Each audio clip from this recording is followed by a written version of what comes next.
Hello, y'all. How's it going? Hi, can you Just, hear me? yeah, everyone's, Okay, yeah, we're good. all here. Everything's going. Everything's great. Oh my god, it feels like it's been like I don't know a month since we last did a stream. Because maybe it was a month since the last did a stream. Perhaps, Look, potentially, there are maybe. reasons. It may be entirely her fault. I'm not pointing You fingers. look. My social life is a weird thing these days. I am failing to get back to streaming in general.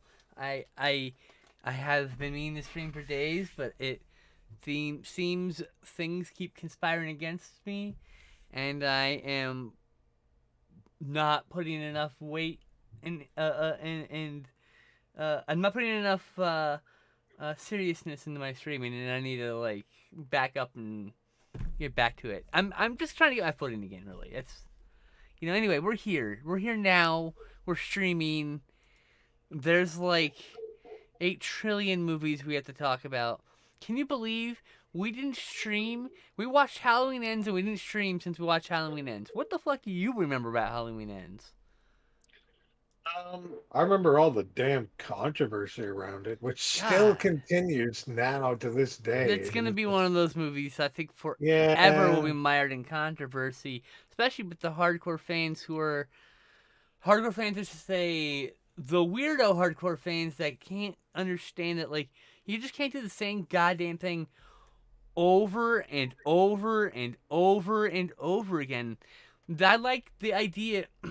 Also, what I have to say is, you know what this fucking reeks of, and it's the one thing I didn't like about this movie was the ending. Okay, it felt like they were going with this evil is transmittable type deal, and then they decided to mm, just take a left turn and do some random normal thing that you would normally expect. It's I I feel like there I was an executive's choice that we have to do a more normal thing because like to me it feels like when that what's the name of that kid the kid that was taking his place I can't remember, but I know who you're talking about. then I know that who character kid you're talking who was about. like basically mimicking Michael like Let's just call him the Scarecrow because sure, that's they have what an he's. altercation in the den, and it feels like right there that could just be the last we ever see. Mhm. Like that feels like it could be like a. I mean, that's not a sad. That's not I a. can That's read not a. it that The way, problem but is that's not a crowd pleasing ending. People would be upset that that's how Michael Myers. Like, yeah, man, he got fucked up by the town. He went in hiding, and some fucking punk ass kid stole his power and kicked his ass. I mean, like, what the fuck? I mean, that's what it felt like they're going with, and they of course backed out like cowards because they're absolute cowards. Absolute it cowards. honestly didn't feel like that to me, though. Like Oh. as I was, Okay. Interesting. Go ahead, tell me. as I read the, well, as I like, I say read, but you know what I mean. As I'm watching the movie and parsing it out in my head and what it all means, I'm thinking to myself that they are definitely trying to go for this approach where somebody uh, who has been beaten up by society and rejected by Villainized. society is villainized Mm-hmm. has starts feeling a kind of almost a kinship with Michael Myers and the concept of what Michael Myers did, and then he like stumbles upon Michael Myers still alive somehow, which doesn't matter I because mean, he's. that's I mean, he's the very whole weak point when he's is evil discovered. never dies kind of thing. But yes, Evil dies um, tonight. Evil crawls away and hides in a sewer for 8 years but tonight. no, I don't Anyway, want to lose track of what I'm saying though. sorry. Uh, my point is that by the end of the movie, they get the point across. To me, at least, they get the point across that um, that Michael Myers is a special case. He is not like every other uh, evil person that actually exists in the world. He is like an ethereal figure, and he can't be killed. Or that like the scarecrow or interpretation of him. I was I'm gonna going to look say at like this. I'm looking at this kid. the straw man interpretation of him Um, That's a bit, yeah. that's what it struck me Corey as. Cunningham. He's a straw Which man also is version interesting to note. Corey Cunningham, of Michael Michael Myers. Myers. Corey Cunningham, Michael Myers. It's like even the name structure is similar. They're both alliterations. But They like, really, I really strongly feel like they were trying to be like, we're passing the torch to this kid. I would be cool with that, by the way. Anyway. yes, but I'm saying I don't know. By the end of it, I was satisfied that that might not have been their intention. I'll put it that Alright, way because okay. I don't think that you're wrong with your interpretation. I think that's a completely fair interpretation. I'm just saying, like, what I got from it was Michael Myers is a special case. This kid was just emulating Michael Myers, and therefore Yeah, he could yeah, never it's true. be Michael Myers, and so he was easily Huh. killed. I mean, like, yeah, So and he's got like, spoilers, excuse by the me. way. Yeah. I mean, like, it's hard. I don't. I recommend to our audience not come to our shows unless you expect, Yes. unless like, mute us. Well, I don't know. We'll for like 5 minutes, and we'll come back and we'll be talking about something else probably. Like that's how it usually works. I can't really Sometimes I get express it any carried other way. away. I Okay. would love if I would love to be able to pay somebody to be able to like come up with timestamps for every episode. I don't have that kind of money. I don't have any money to get an editor or a person to turn this into to audio version because I don't have the fucking brain power to go and edit the audio of this to be able to turn it into a podcast. I'd rather just be like, hey, here's some money, make it sound less awful. Thank you. Like, you know. And all that being said, though, like, I can understand why some fans didn't like the direction they took with this movie. I do think most of the hatred towards it is coming from the same people who just look for something to hate in anything new in all the new movies. The same kinds of people who will look at a trailer for a movie and say, well, that's going to be a terrible movie. I'm not going to watch it.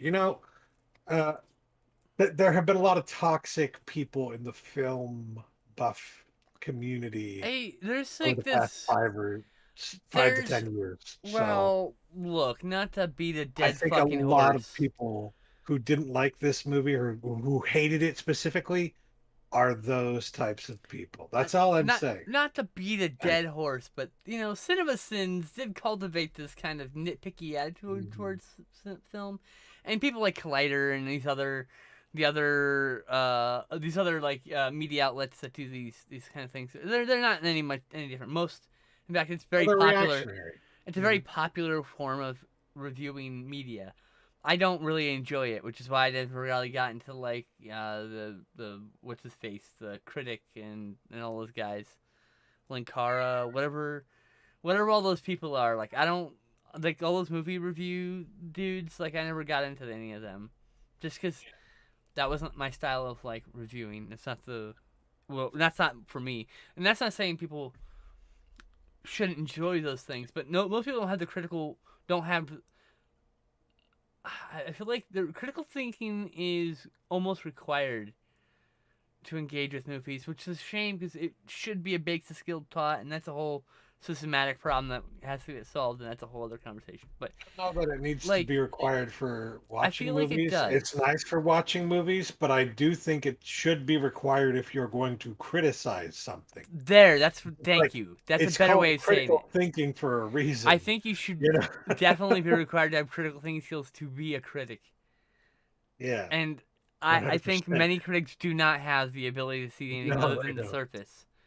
Hmm. And while surface reviewing of pop like you know the Avengers and whatever, all those kind of movies is perfectly serviceable and fine, right? For getting into the meat and gritty, the real like the real gritty, the real like interesting stuff, like the underside of horror, like all the other like genres that use a lot of subtext and meaning in the imagery. Like not all films do. Like Michael Bay ain't do putting any meaning in his imagery, you know. Hi, Autumn. Oh, kitty. She's such a pretty Yeah. kitty. Hi. Oh, she's so cute. What a distraction. I can't remember what I was saying. Yeah, I just feel like There she goes. there's this whole idea that films owe like some sort of reality, like, oh, that reaction of that character isn't realistic. And like, who gives a fuck? It's not a real person. Yeah. First of all, it just you have to your idea that things have to be hold any kind of realism needs to be checked at the door. Your expectations should be there too. I'm done ranting. We should just talk about Halloween. I'm sorry. Okay. I'm really Well, high. I'm about yeah. to get higher. And I am Feeding getting some an food here. adorable cat Yeah. who deserves all the Um. treats. Well, this is food, but yeah. Um. I already gave her enough treats, but anyway. I mean, I just want to say, like, I don't necessarily like the direction that they took with the movie, but I don't hate it for that. I I do don't think hate it's it. a good movie, I don't hate and it. I do Please. I actually really like like the movie. I like a lot of the things that they did with the movie. I specifically like like the actual final end to it, the way that they do the end of Michael Myers, so to speak. I don't necessarily like that it was so simple to to eventually to stop him, to make sure evil dies tonight, you know. But Well, it was treating him but at like the a same human and not like a supernatural entity, so I shouldn't take more than like a dozen knives to kill a person, right? Like, I'm just saying, this movie was trying to be grounded in some sort of reality, as silly as it is that Michael Myers somehow escaped. at the same time, I did like the From way two, that they I mean, spoilers here. They do the funeral. I'm trying to think of how to explain it without spoiling. So they do the funeral procession kind of thing throughout town, just which I think is great because it's like, of just course, that would be great, necessary such a good because sequence. if somebody doesn't see that for themselves, then they're always going to think he could still be out there. This could still As happen long as again there wasn't someday. for So as long as they never showed everybody, if he just died you in have to secret show and there was no everyone. You have to body, make sure everyone yeah, knows. there would be conspiracy theories. There would Yeah. be all this stuff. Like, no, you have to just look. He's dead. We killed his ass. Took like 15 steak Well, knives or something, and like hit him with a truck, and a whole mob beat him up once, and then a few other shit. He got shot a few times in '78, and he survived a lot. He took a lot of beating to get yeah, there. yeah. But like for the most part, other than the obvious, or the things that I've already mentioned, I like the movie. It was, I would say, a thumbs up. Big It thumbs was up. not two thumbs up, but it Nope. was one thumb up. Yep. Thumbs up. I'll watch it again in a few years. I'll probably watch the whole trilogy again in a few years. Like because we watched them all this year, but it was kind of spread out. It'd be really cool to be able to watch them like one a I night, think when 3 nights in people a row or watch something. them, I think when people watch them in the future, they're going to realize that the second one was kind of cheesy, and the third one, The problem with the second one is that it loses a lot of momentum in the fact that we know there's going to be a yeah, third one. So we know yeah, it's yeah, just not yeah. the end no matter what. There's no suspense in this film. Their own marketing cut the legs out of their own movie. And I think if in the future, if no one knows that and you show them the second movie, I bet that movie plays better to an audience that doesn't know the third one's coming. Or like that you're maybe revealing the movies to your kids or something someday, one at a time, and they don't know how many are left. Right? That would be a cool thing. Yeah. It's like, all right, Timmy, now it's Halloween ends. Oh my God, they ended it. Yeah, but there's 10 more sequels after this. So it's just gonna take a few more years, and there'll be another sequel. Yep. And if they're not Or cowards, they'll just do a sequel to Halloween 3 finally. Halloween yes, 3 2. Season of the Witch 2. It's Halloween 3, Season of the Witch 2. It'd be a meme. It'd turn into a meme instantly. Which would be fitting of a third of a Halloween, of a sequel to the most hated Halloween sequel. You know? It's too much math on the poster. Nobody To be goes see fair, this movie. And to be honest, Halloween 3 in like the last decade has reclaimed its rightful title as a badass of Halloween, and many, many people watch it every year, us included. Yeah. Every And fucking it's getting year. to the point where a lot of people who never liked the movie are just getting really frustrated now because people are rewatching it and enjoying it this time. And they're like, okay, we get A it. whole new You think generation you're loves it better by than its own. everyone else. And it's like, no, I don't think I'm better than you just because I like this movie. But, I think a I younger understand. generation approached it from a more like fresh eyes. They're like, "Oh, this is just a Yeah. side story." And plus, a lot of that generation like is super into anime, and there's the whole long history of doing side stories that aren't related to the main Mhm. story in anime. So it's very easy for like the younger generation who like grew up with that stuff to easily accept things like this is a side story. This is an alternate universe because there's like 7 billion fucking Gundam timelines and shit. Yep. It's like goddamn. Anyway, want to talk about Thirst because I don't remember much about it, and I think you talking about it will jog some stuff. I've seen it twice now. So, Good. yeah. Thirst is a movie by Park Chan Wook. Old You boy may guy, remember what? old boy guy, right? Yeah, I think so. Yeah. Um, it is a horror movie, so to speak. It's about um a priest who becomes a vampire. I mean, to be very simplistic about the plot, the priest becomes a vampire and then like falls in love with this girl and um makes her a vampire and uh That the when are she pretty beca- appropriate for this film. There's a bit of lot of yes happening here. He's trying not to uh, spoil anything.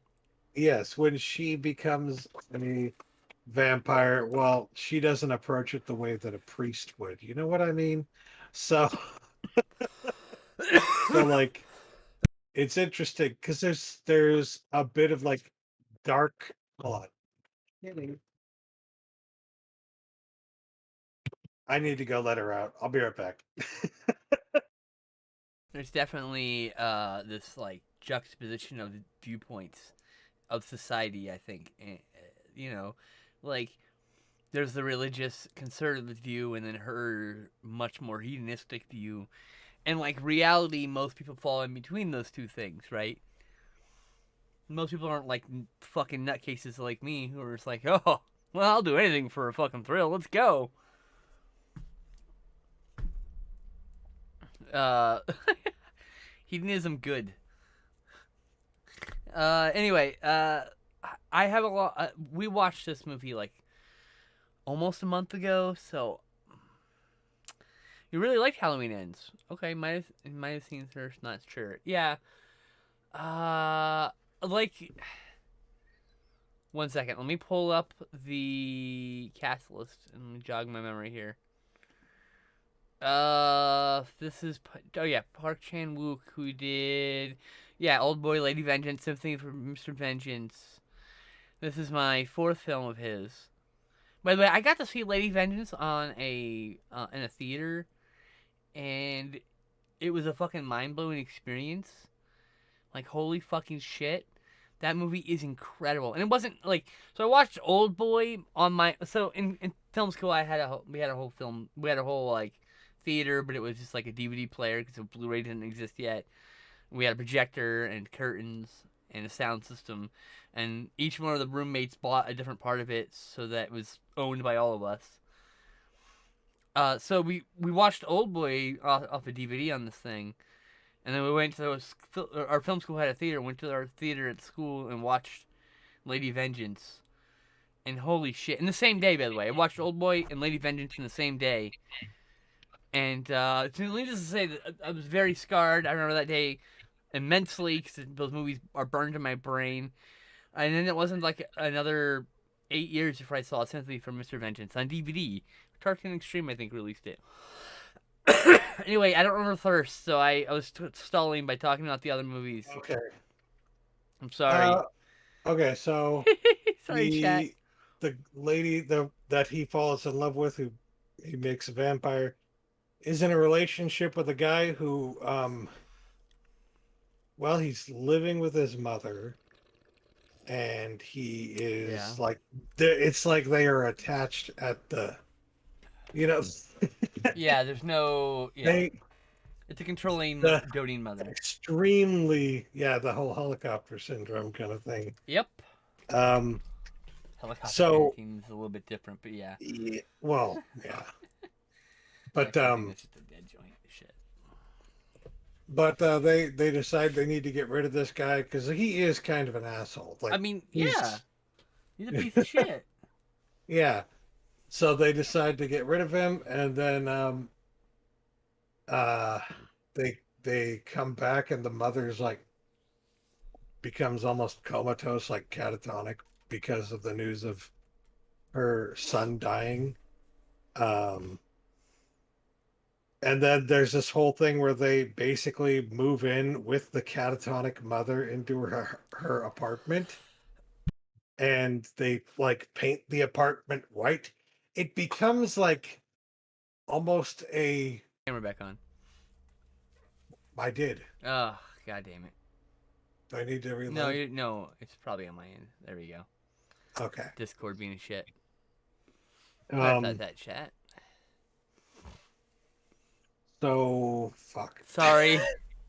I was saying like it was You had to interesting say it at some point, but yeah. because the two vampires are like the two visual points, like they're juxtaposed against each other. So it's like a reserved Catholic religious guy and a more hedonistic, more primal person who just kind of does whatever.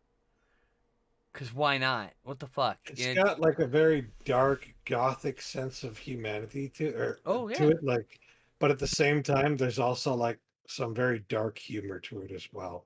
The way that it ends in, I would say, a humorous way. Now, not everybody would describe it that way because what happens is I was kind of laughing. brutal, but it's still like the whole It was the humorous, I lead think. up to what happens is it's a comedy bit. It absolutely is a comedy bit It's supposed to be comedic because to some degree, yeah, you've for got sure. vampires who are trying to hide themselves from the sun that's going to burn them to death, and like one of them keeps uh taking away the hiding spot And basically. it's like yeah, and it's like a battle of wills, right? It almost feels like something that Tarantino would do, like a From Dusk Till Dawn skit or something like Yeah, that. yeah, yeah. Can't hide here, can't hide here, can't hide here. So like I love his sense of humor in these movies. There's like a there's just something about like every Korean movie that has like there's always like an element of comedy to it. And there's Even the really also dark like ones. commentary about their damn society. They're very stringent about putting commentary about themselves in their movies. Like Hmm. And there's a it's pretty social incredible. structure, yeah. It's like almost every single Korean film I've seen has been like, by the way, we have these problems in our society, and we're going to talk about them in this forum of this movie that's not real. Yes. And I'm like, damn, that's fucking cool.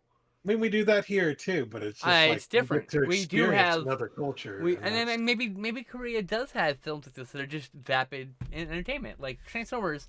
Give me the subtext of Transformers, 2009. yeah, but Exactly.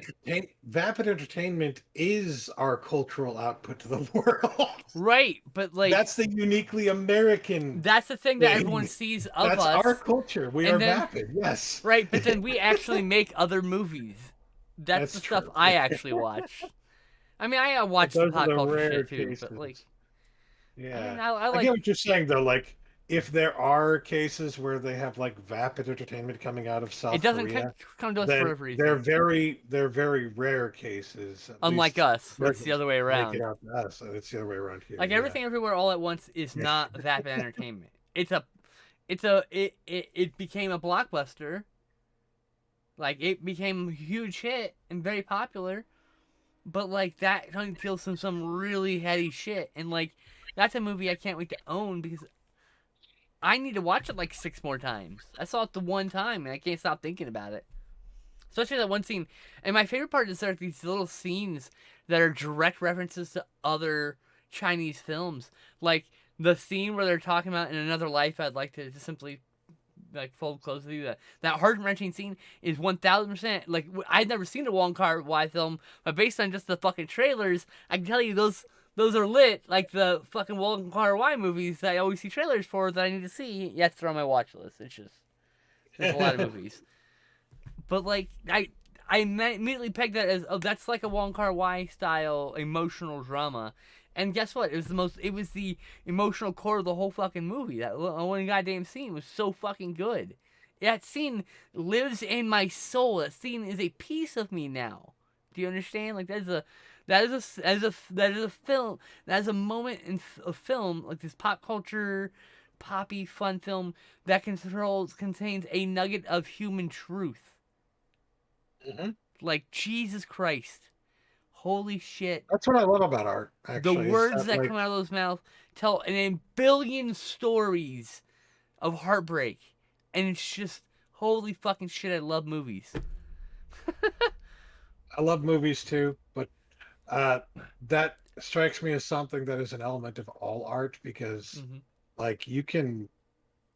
One of the things I love about art is that, like, you can go back to a book like The Great Gatsby that was written in the 1920s during the golden age of the Roaring Twenties, right? Right.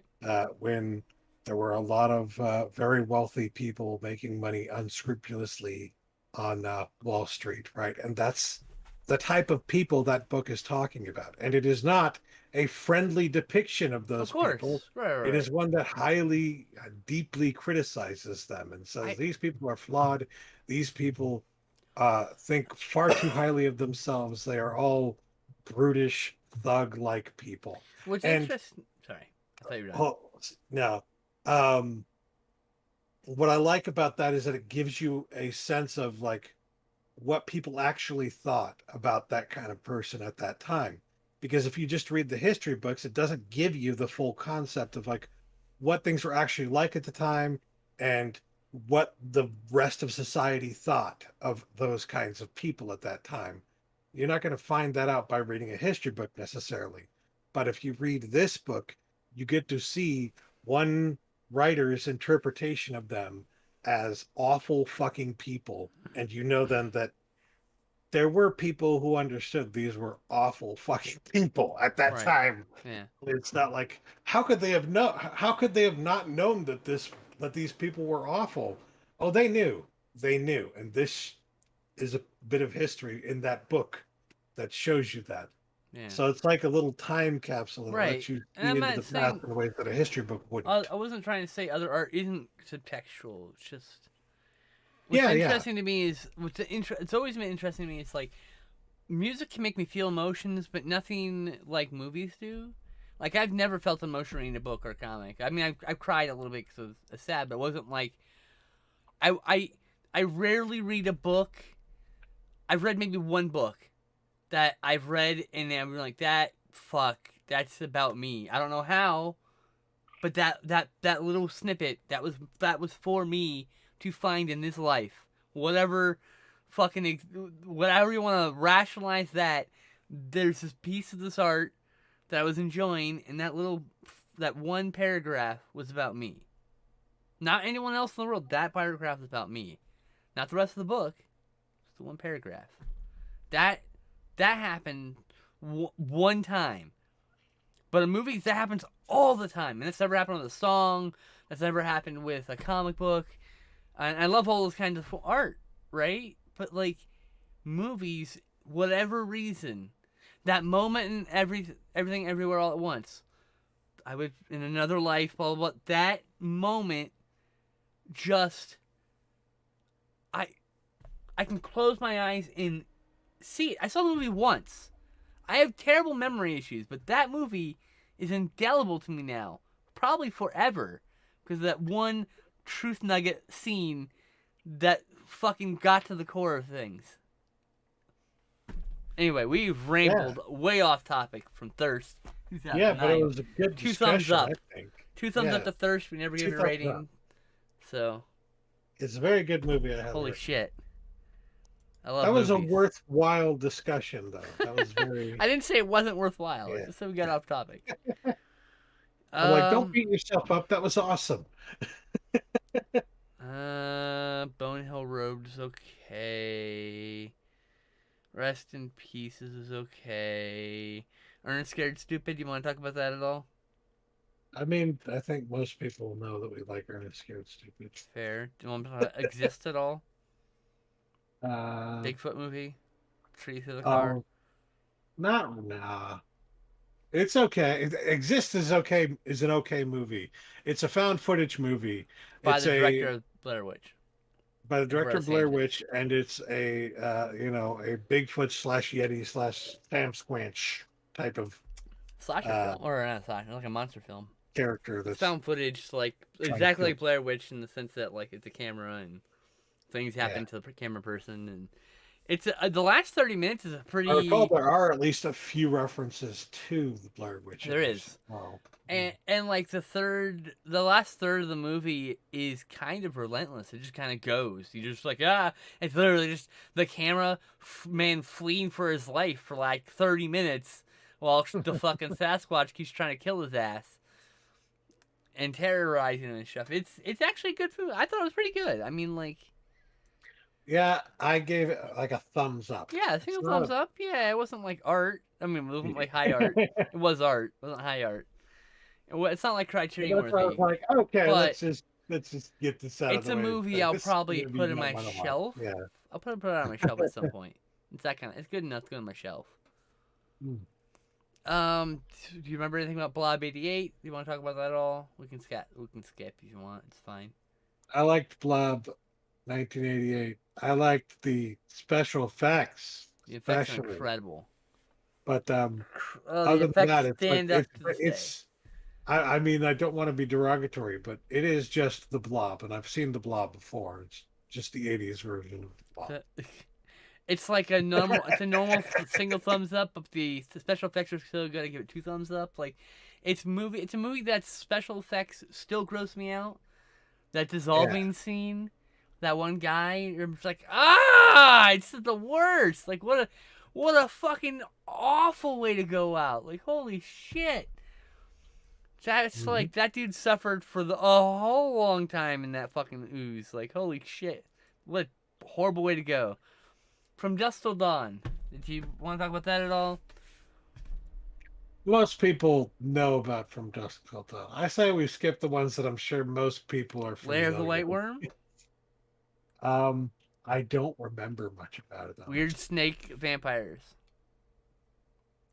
Yeah, I remember that part about it. I don't remember anything else about this LSD trip. Do you Like, remember The Brain? The Killer Brain movie? no, Do you want to talk I'm about Nothing But sorry. Trouble? We've talked about that at great length. No. Okay. The Keep. The Keep was fucking awesome. You get to see Nazis getting killed Yeah, by fucking like murdered. an eldritch warrior thing. An eldritch Jewish spirit. Yes, It is. It's supposed to be like a Jewish it's spirit. Like that's why. it's like a golem Oh, almost. I'm sorry. It's like it's an eldritch being like disguised. I don't know. The ending's really confusing and Yeah, not yeah, clear. it is a bit And confusing. it was the editing was taken out of Michael Mann's hands, and there's like 45 minutes on the cutting room floor. His cut was like a whole like hour longer. I wish I could see it. We watched one of the coolest things I ever found on the internet, which was a 35 millimeter print, full rip of the movie, and it It looked was great. very it looked It great, was but it beat was up too. also very beat up. Yeah. Yeah. But it felt like watching a movie at like a drive-in, Yep. Absolutely. Frank House. That's exactly the vibe I like. That's why I liked it so much. If Criterion released the Keep, I'd buy it in a heartbeat. Or even if they didn't have the bonus footage, I'd like them to have the bonus footage at least. But Too the many still yeah, exist. um the creature, I don't know that they fully explicitly state what it is. It's like uh oh, I don't know, a paladin creature. It's just like it wants to make sure that justice prevails or Or whatever. at least maybe.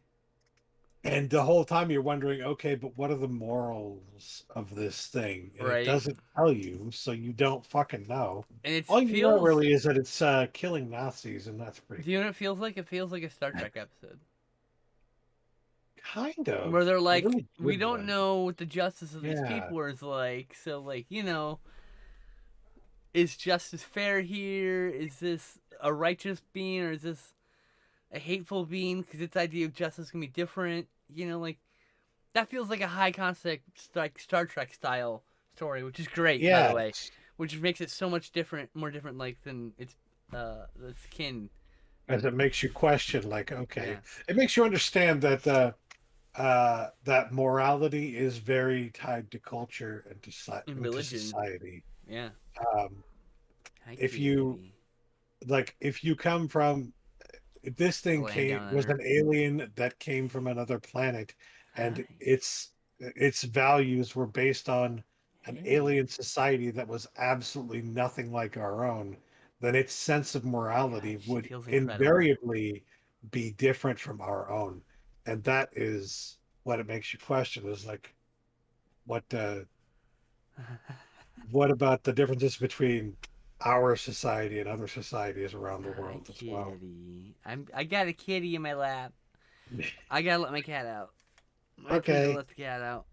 Come on, let's So let's go. I really like the keep, Come on, and it was come on, extremely well shot. come on. Perfect. I would say Go. in a way it's almost mesmerizing, and I give it bleh, two Hey, thumbs up. hey, Two thumbs up for the keep. stubborn cat. It was very good. Oh, it's two huge thumbs up. Two huge thumbs up. I wish.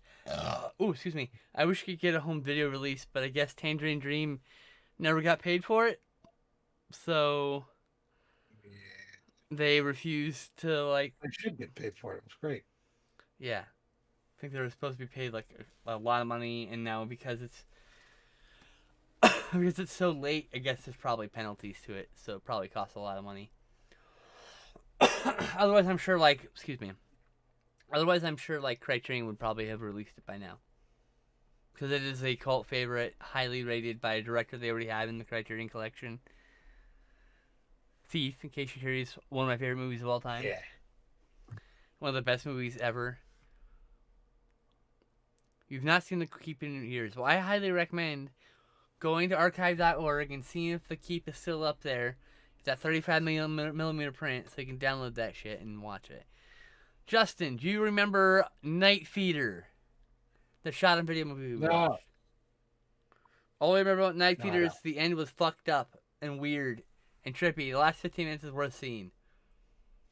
I give it a thumbs up because the last 15 minutes are worth seeing. Also, I love the shot and video aesthetic. Do you want to talk about Significant Other? That alien one with the woods and the girl and the guy on their Well, that anniversary. was interesting, but it's like it's an okay movie. I'll Okay. put it that way. I gave It's it 7. this, Yeah, I gave but it a it's thumbs up. also potential to trigger some people. Oh So yeah, there's some content. You should look up the content warning for that. Project Metal yeah, Beast, DNA Overload. with a name like that, how can I be expected to remember anything from this movie? The cyborg werewolf movie. Cyborg, where I don't even remember watching a cyborg werewolf movie. Uh, Sometimes we watch these things at like 1 a.m. So it's like after like 4 movies deep, It's like you just start go numb after a I while. wish I could explain accurately the way that I think about these things, and like it's formulating in my head like an image of what this fucking creature looked like. But is that what it actually was? No, It's kind of fuzzy. I it can't wasn't really tell. Is good. that It the wasn't good one? at all. It was a 6 out of 10. Some people are gonna really love that. If I'd seen that when I was 10 years old, that'd probably be a favorite of mine because it's like a cool ass movie that a 10-year-old explains to you. You know, like Get a 10-year-old, like a 5-year-old or a 7-year-old, some kid to explain to you the plot of a movie, and like you will be sitting there for at least 10 minutes, and you won't know anything about what the fuck they were talking about, and so you just that's this movie. That a 10-year-old explained to me the plot of a movie, and then at the end of the movie, I was like, "So Cyborg Werewolf, that sounds awesome," and it was okay. It would be great once again, probably if I'd seen it as a kid. I'm gonna skip Skirt of Echoes because I don't remember shit from it. That movie, look, That's another one that with an I forgot trigger warning moment. Like, oh I shit. look, this could be a controversial opinion. I felt Skirt of Echoes was boring. I don't think that's very controversial because I mean, I haven't heard many people say it's a great movie. I like it, I've heard lots of but people, I've my whole never life, people would tell me it's a great movie. oh, I've never heard anybody say it was anything better than like, You got a 6 out of 10, thumbs up. It's yeah, that alright, kind of but like it was kind of dull. I enjoyed Garden Tool Massacre more. I mean, Mm. But what movie is good that we watched after that that I'm I was looking about at to on the say, list right Sammy now? Kerr lives. Yeah, Yes. fucking Trick or Like Treat. I remember getting the DVD for this at a thrift store and Oh, that's right. being You really own this, you excited bitch. about it. And then I watched it on my own and I was expecting something very cheesy and not very good at all. And what I got was actually something that is really good. It's like very entertaining. You know how people it's a what do they call them? The I don't rock know. based horror movies with rock bands in them. I can't remember what those are called. Heavy metal horror. Maybe, yeah, but um, it's one of those types of movies, and it fits right in line with oh, what's another movie like that? Black Roses? Is that Black the name? Roses. Yeah. Rock and Yeah, Roll Nightmare. and The Gate to a certain extent. Yeah, Like yeah. it's Hard that Rock kind of a Zombies, which you haven't movie, seen, but I love. and although they were definitely trying to play on as you see We from the accept the cover art for a lot challenge. of the releases of this movie, um, they were only trying to play on the fact that they got Ozzy Osbourne For and a single segment they cut into for like two. yes, And, and then they got Gene Simmons and for Alice like Cooper, right? Wasn't Alice Cooper also two in or it? three. I don't think so, Fuck. All right. but Whatever. they got Gene Simmons for like two or three scenes, and actually Gene Simmons did a pretty damn good job in Both of that those role. dudes run But very set for a day, tops. yes, exactly. Tops, half a day And they're probably. not the big selling point of the movie in terms of like the plot of the movie or anything. They don't move the plot of the fucking movie. They're just incidental characters. By the But way, that was our 365th movie. We literally watched a movie for every day on this podcast, or reviewed a movie for every day on this podcast. There you go. I thought that was really cool. Anyway, cool. continue. God damn it! You always interrupt me. Good luck, Chuck. Sorry, I went a little Chucky there for a moment.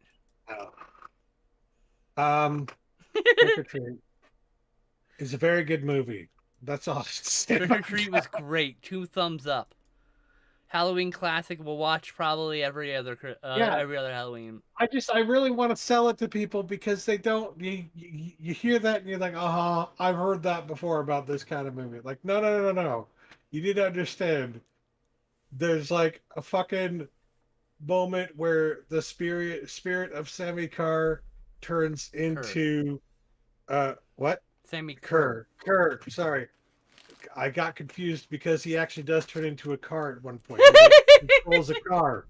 Okay? He becomes a Sammy Carr at one point. Okay? And then there's another I moment love where this he's movie like so much. It was traveling so good. through electricity, and the way that they try to stop him is by like putting their hand in a toilet with water as he's trying to like.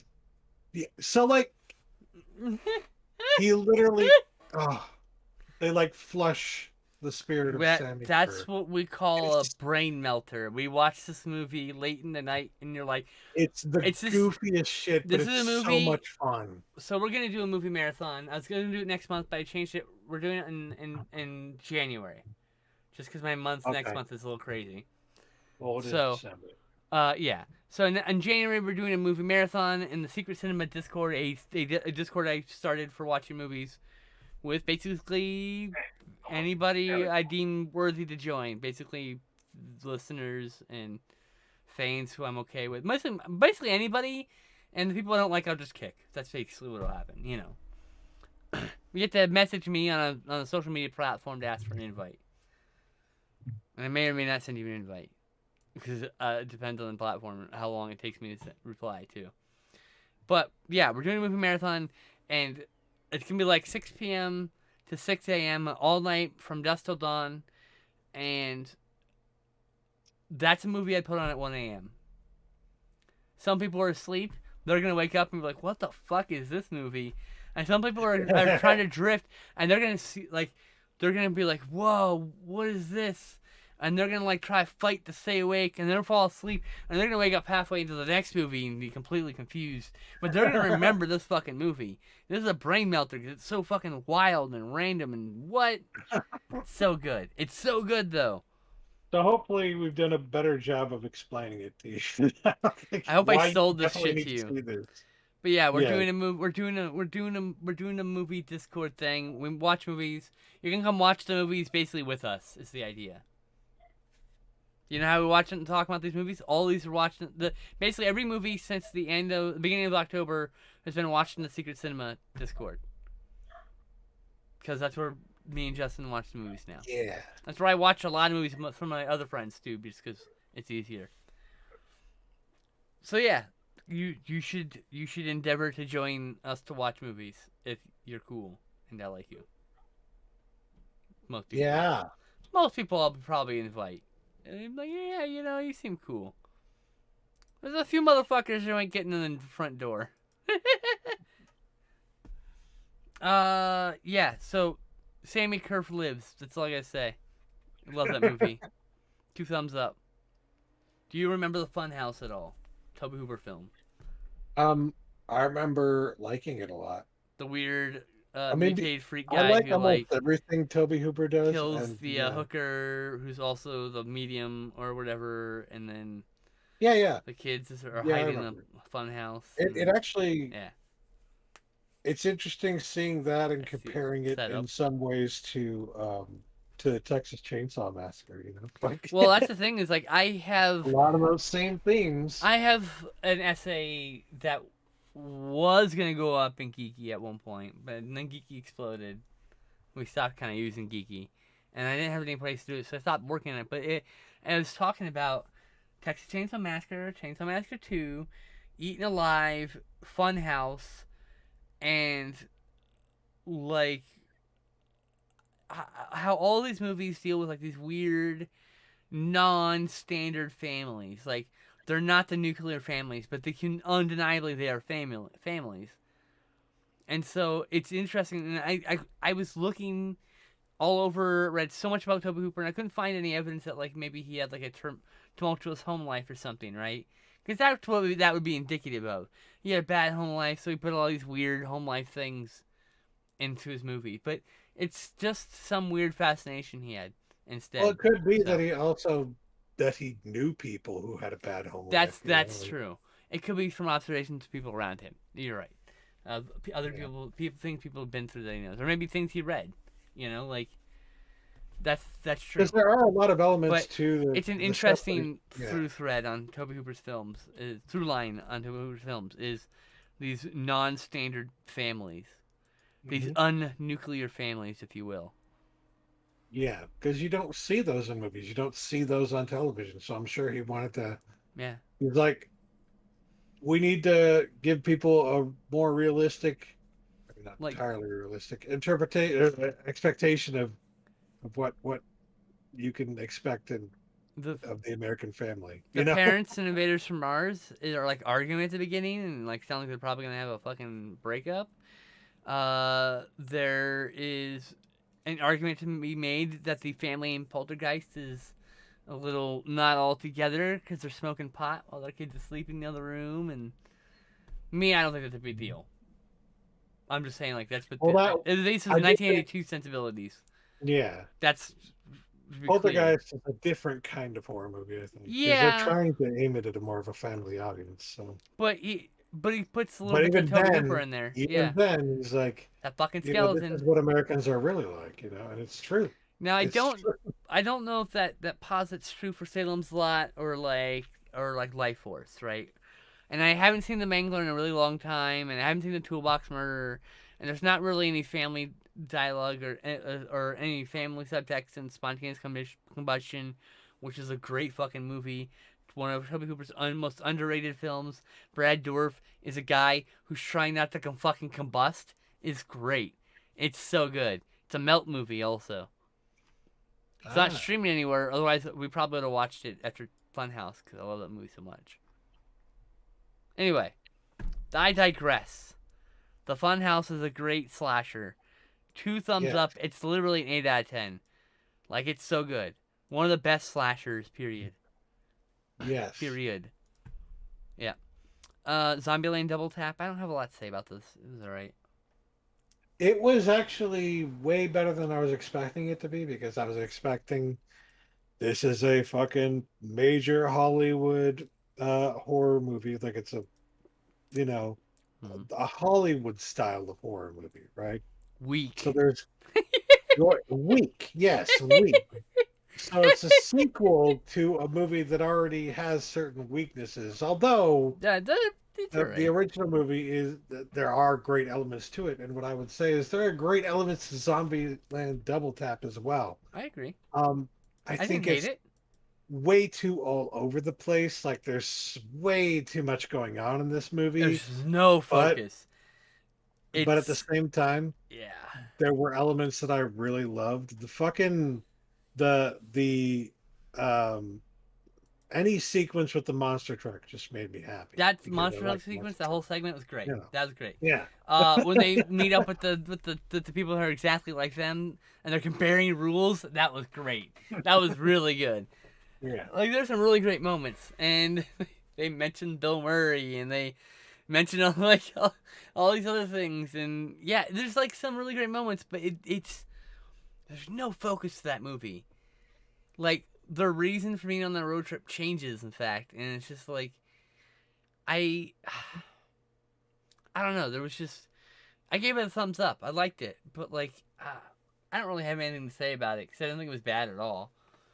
Um, I'll probably watch it in like 10 years and enjoy it. It's a good sequel to Zombieland. I saw If you Zombieland earlier have this year, If so you have Zombieland and you liked it, then you should also have Zombieland Double Tap because it's right in line with that. You I do know, need to buy the Blu-ray and add it to my collection because I I would liked it say enough to own it. there's probably more going on in Zombieland Double Tap than there is in the original. So like Hmm. if you like Zombieland, you can expect even more of that It's more of the good stuff, to but varying degrees of quality the in the second one. first film had a much better focus than the second film, which Yeah. kind of kept veering off course in It felt ways that like yeah. you know what it probably was is that they probably had like uh, a bunch of different scripts for it, right? Or rewrites for it. And like one person wanted to do one thing, the other person wanted to do another thing, and then another person wanted to do another thing. And so they couldn't decide on which one to do, and they did all of them. It's like, ah, don't try to make a bunch of shit fit into one storyline when you could just do one really good storyline. You know, Yeah, it just like I said, it didn't have the same focus as the first movie, and I it's felt the like first movie meandered a bit too. So it's not perfect, mind you. there are two plots in Zombieland Double Tap that could have made two full, excellent Zombieland sequels. You know, like Or one sequel even. You know. yeah, together even, but it felt crowded into this movie. There was just a bit too much. Yeah. It did feel like a committee of ideas, and we just did all the best ideas, and whether it made Yeah. sense or not. Um, thumbs up. Yeah. Garden Tool Massacre. Do you remember this one? I really like this one. I don't remember it that much, but 1998 slasher film I shot in do video. I do seem to recall thinking during it that there weren't that many garden tools. There weren't. That is my one criticism of the movie, other than the pacing's a little bit off. But like, this is some dude making movies in his fucking garage on a goddamn like camera or whatever. So I don't expect anything. This is like, okay, when I say, hey, I love outsider art, this is exactly what I'm talking about.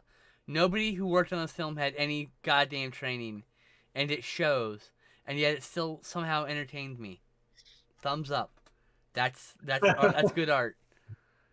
That's outsider art, because this person has no skill, like, and when it comes to like making a film.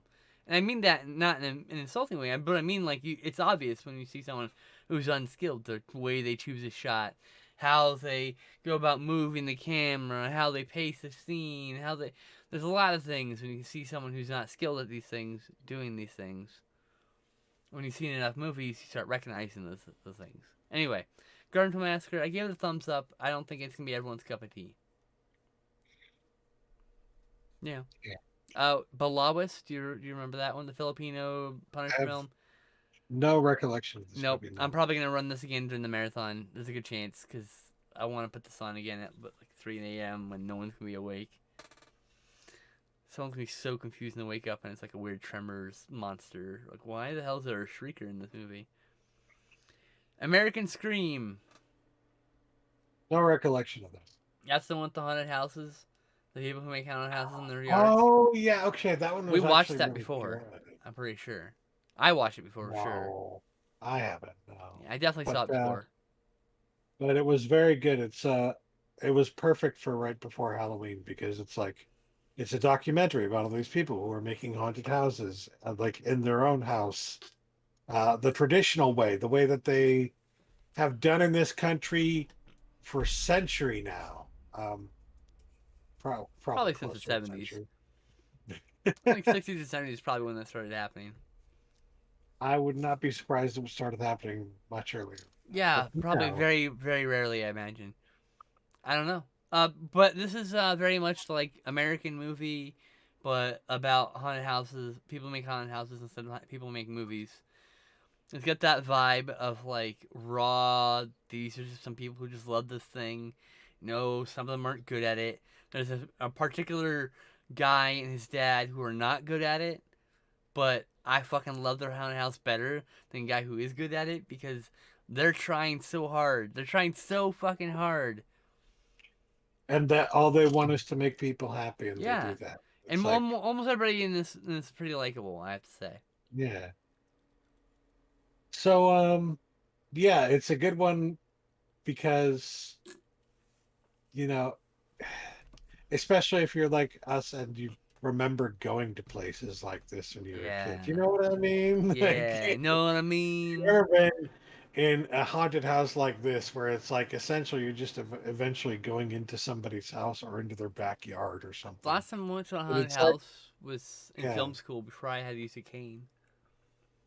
because nowadays they're when they do haunted houses, it's like they'll do a haunted ship thing or something That's if cool. you're near a harbor, or they'll I want to go to rent the out. Queen Mary.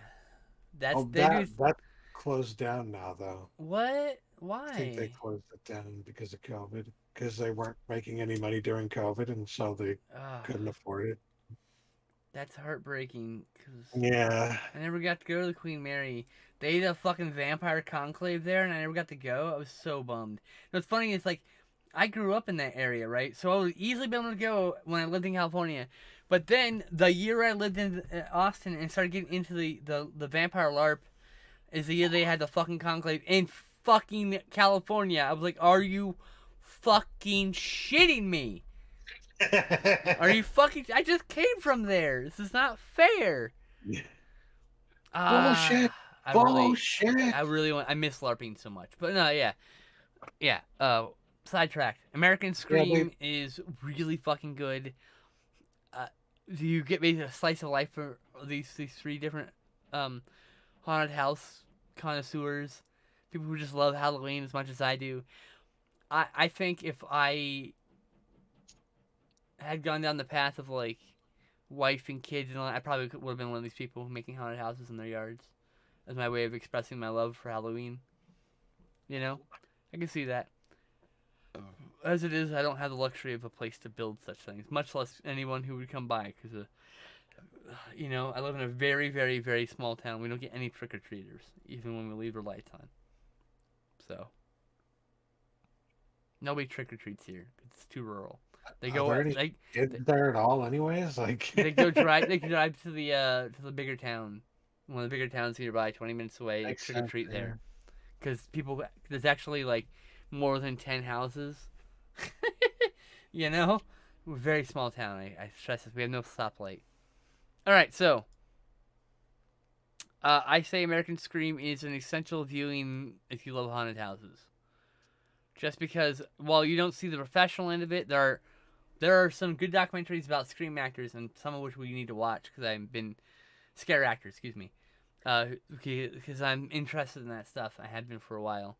My friend's a scare actor, but this is like all American Scream is not like any of the professionals. It's all people who just love haunted houses doing things, and people in the neighborhood pitching in.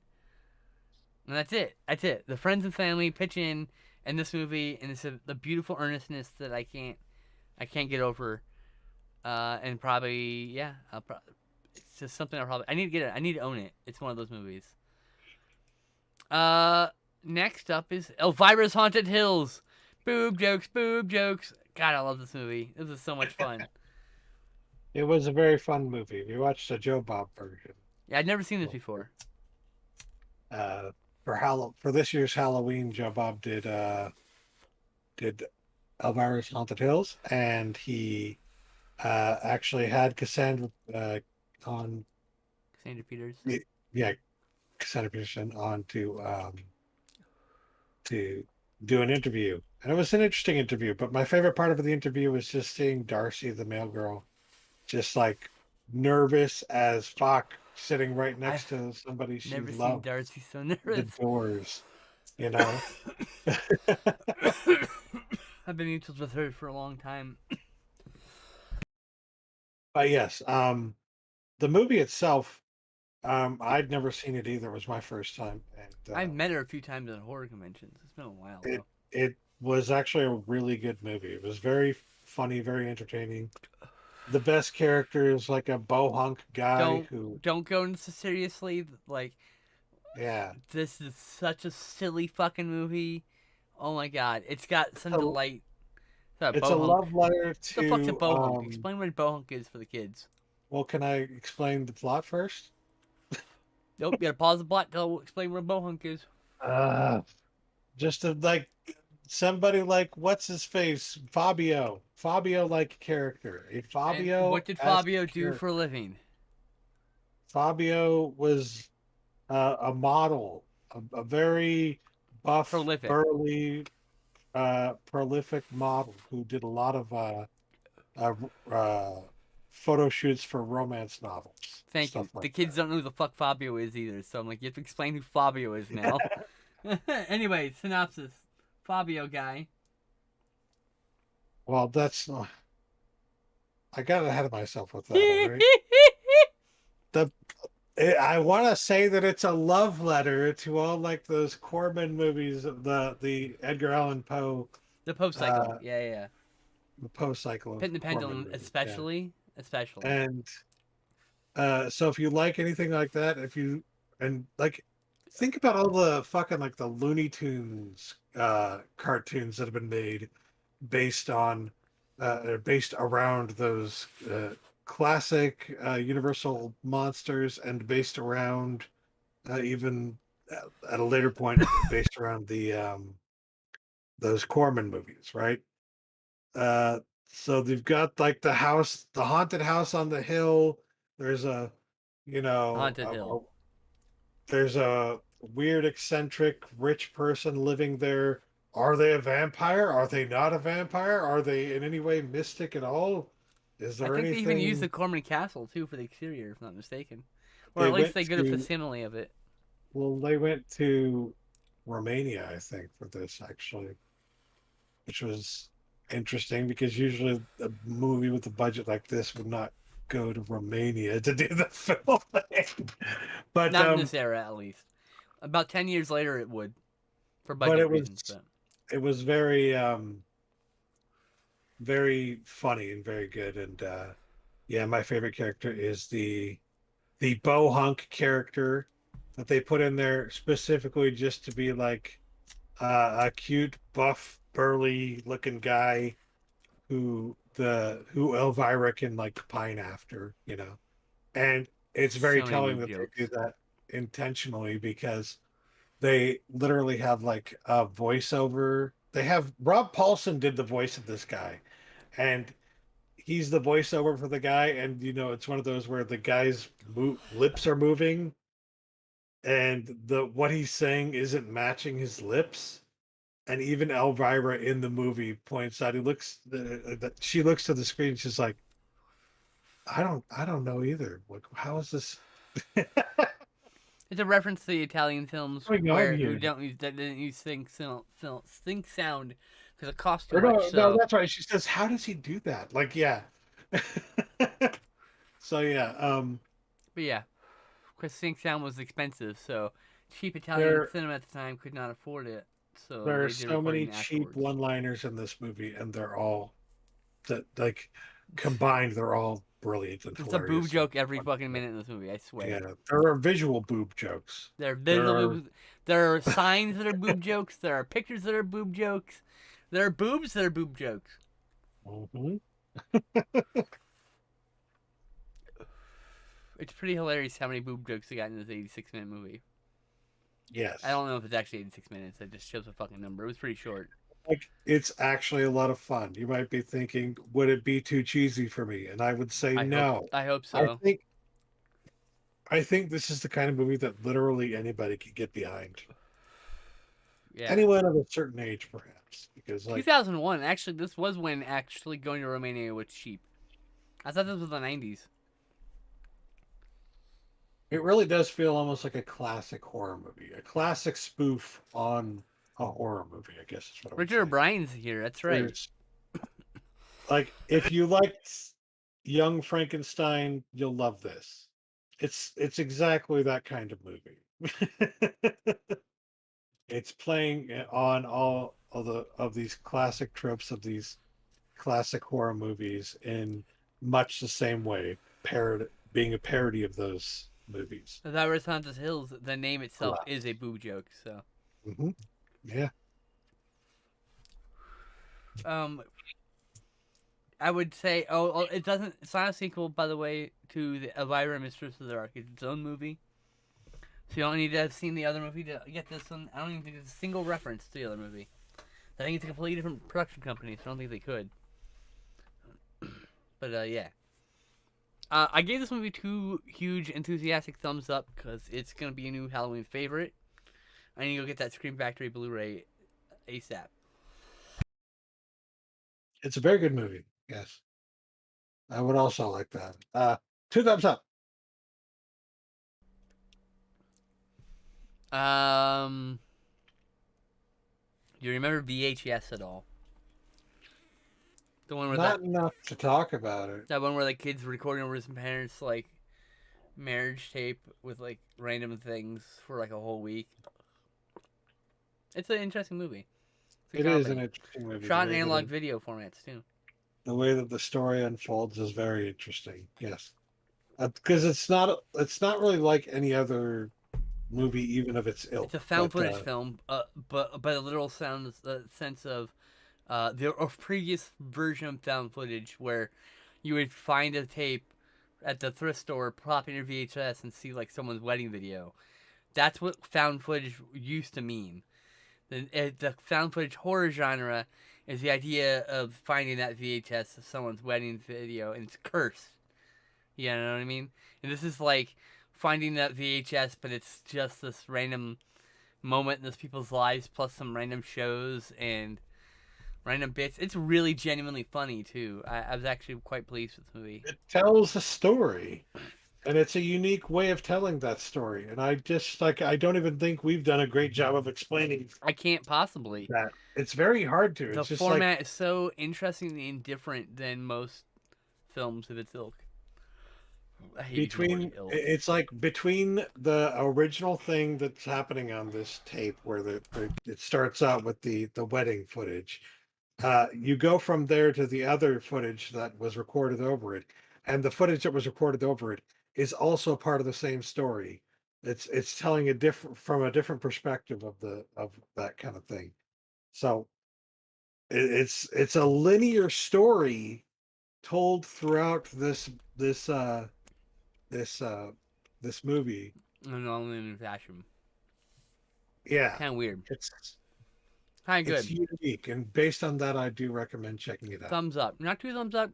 I didn't think it was like great, but it's good enough that if I'd own it if it didn't cost $30 goddamn dollars because the stethoscope costs a lot.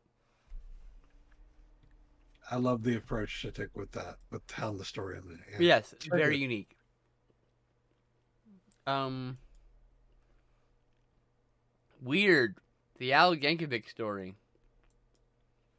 Was Oh boy. great, but everybody says it's great because it is. I It's could not a good stop movie. laughing and smiling for this movie. It was so good. I A think it joy. might be the best modern comedy in years. Like there have been the comedy genre has been very sparse in the past decade or so. Like Spoofs have been dead for 20 years because yeah, whatever scary movie is, it's not a spoof. That's like those are like the reanimated they corpses went of off spoof. the damn rails. They went Yeah, somewhere else with the format that doesn't make it wasn't funny. yeah. That's the problem. Then we had 20 years of that shit. This is a real fucking spoof. This is like classic form spoof. It's a parody of biopics Yeah. of other musicians, Hmm. and it's ridiculous. And yet at the same time, it's just believable enough that it has you questioning for a minute: is that real? No, it's not. But How much of this what? is real? None of it. But imagine for a minute, you know. And it was really weird watching this and then going. The movie we're going to talk about after this is Massive Talent because it's like meta in a different way. But anyway, weird was I I haven't laughed at a comedy that much in a long time. Like truly, the minute that comes out, it's going on my shelf. It's such a good movie. When I get to Criterion, I'm gonna double dip on it.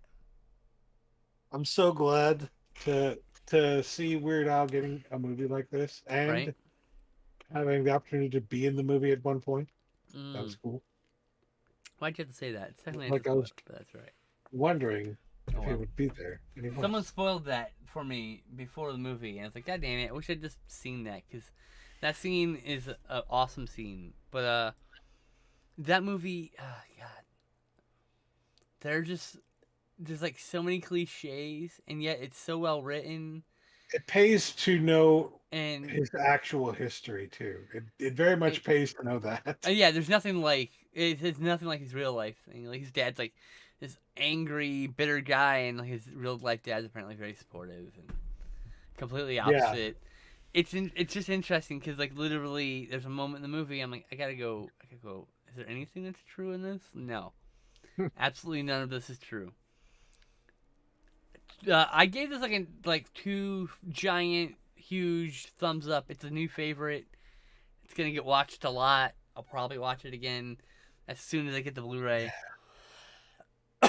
and it was nice to be able to watch it on a free service. It was like released to a free service, and apparently, um, God, he's Weird Al himself on his Twitter said, "Well, take anything he says with a grain of salt because it's Weird Al." But he said that the numbers for the amount of people watching the movie were extremely high. Like Nice. Roku needed that. 80 million people, I think, is what it was. What Yeah, he that sounds said. about Like, right. God damn. Like also that's not available in some countries at present, and so the fucking goddamn king that he is like he subtextually, I loved very that. loudly subtextually told this person to find it on the high seas, if you will. And so I think that's fucking mighty awesome of him. He fucking gets it. He's one of the celebs who gets it, you know? hmm we've known for a while that he gets it though because he's always gotten it. Like he Yeah. released a few songs, like when he wasn't allowed to release a song Oh, because the person didn't okay. want him to, the original artist didn't want him to, um, didn't want him to make profit off of it or whatever. So he just released it to the web for free There's forever. okay. The one thing, the There you small go. thing I'll tell you, it's a Coolio situation swapped where Coolio made this song and then Weird Al parodied it in real life, and Coolio got mad. And in the movie, the reverse happens. Yeah.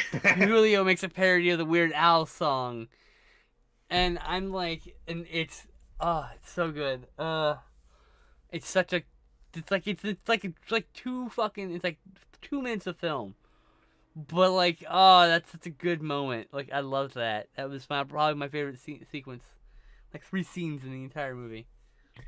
Let's just say this would pair very well, as you might imagine, which with UHF. So This would here's be great with UHF. Actually, neither of those movies should be taken with a grain of salt of seriousness. yeah. There are some things that are probably culturally insensitive, in light of how they are executed in that movie, but it was a movie in 84. Like we didn't 87, whatever, 87, I think, sometime in but the yeah, '80s, it and was in like 80s. while it wasn't okay, it was common, sadly, and you know. The interesting thing is Weird Al like references how wrong he was in the past for making some of those jokes on his live show. He's done that. So like hey, all right, that's a problematic fave, whatever.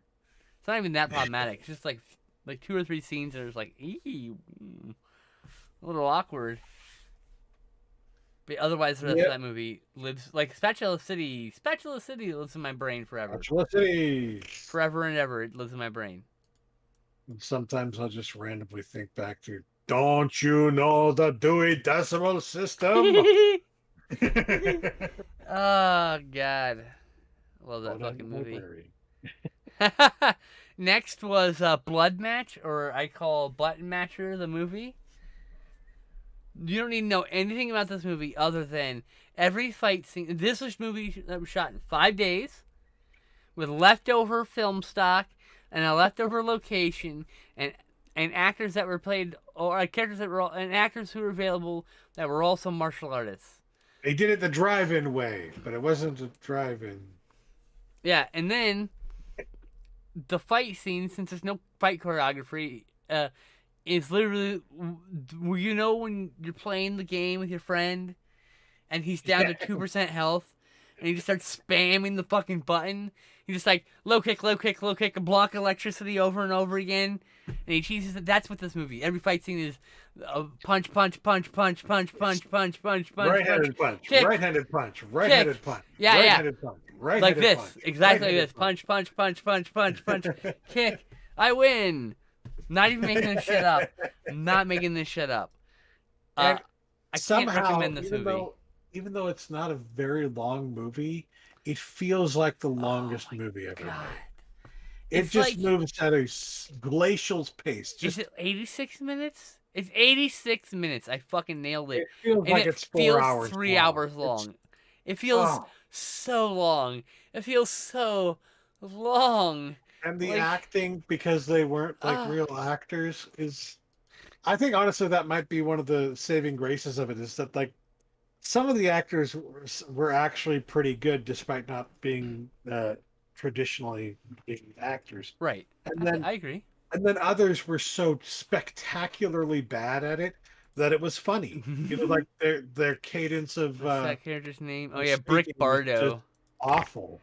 Brick So Bardo, who is also the Doll Man, probably most famously, is a character that's in a lot of, most of, if not all, of Albert Pujols films, and so he's the main character in this. And what a fucking name, Brick Bardo. Why did he latch onto that name? I don't know why that name became the name. He's like, you know what? That's my name. That's my signature. If I ever do make a movie, there's gonna be a character named Brick Bardo in homage to Albert Pujols, who's one of my favorite directors. So I criticize him with love, full love. Yeah. But Bubble Match, I can't recommend the movie. It's a 1 star affair. One thumbs down. Didn't like it.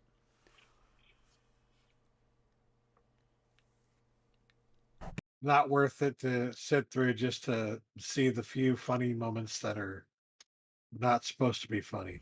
Like I will probably use clips from it for my video mix, and those will be Yeah, the best moments, and that'll be it. exactly. Wait for her to put out some best moments and then watch those and enjoy those. I'm thinking about taking like a fight scene from Blood Match and then sounds recorded from someone butt mashing on in Street Fighter over it, just Make it like a because. fucking make Put it the a health bars above it, the 2% thing.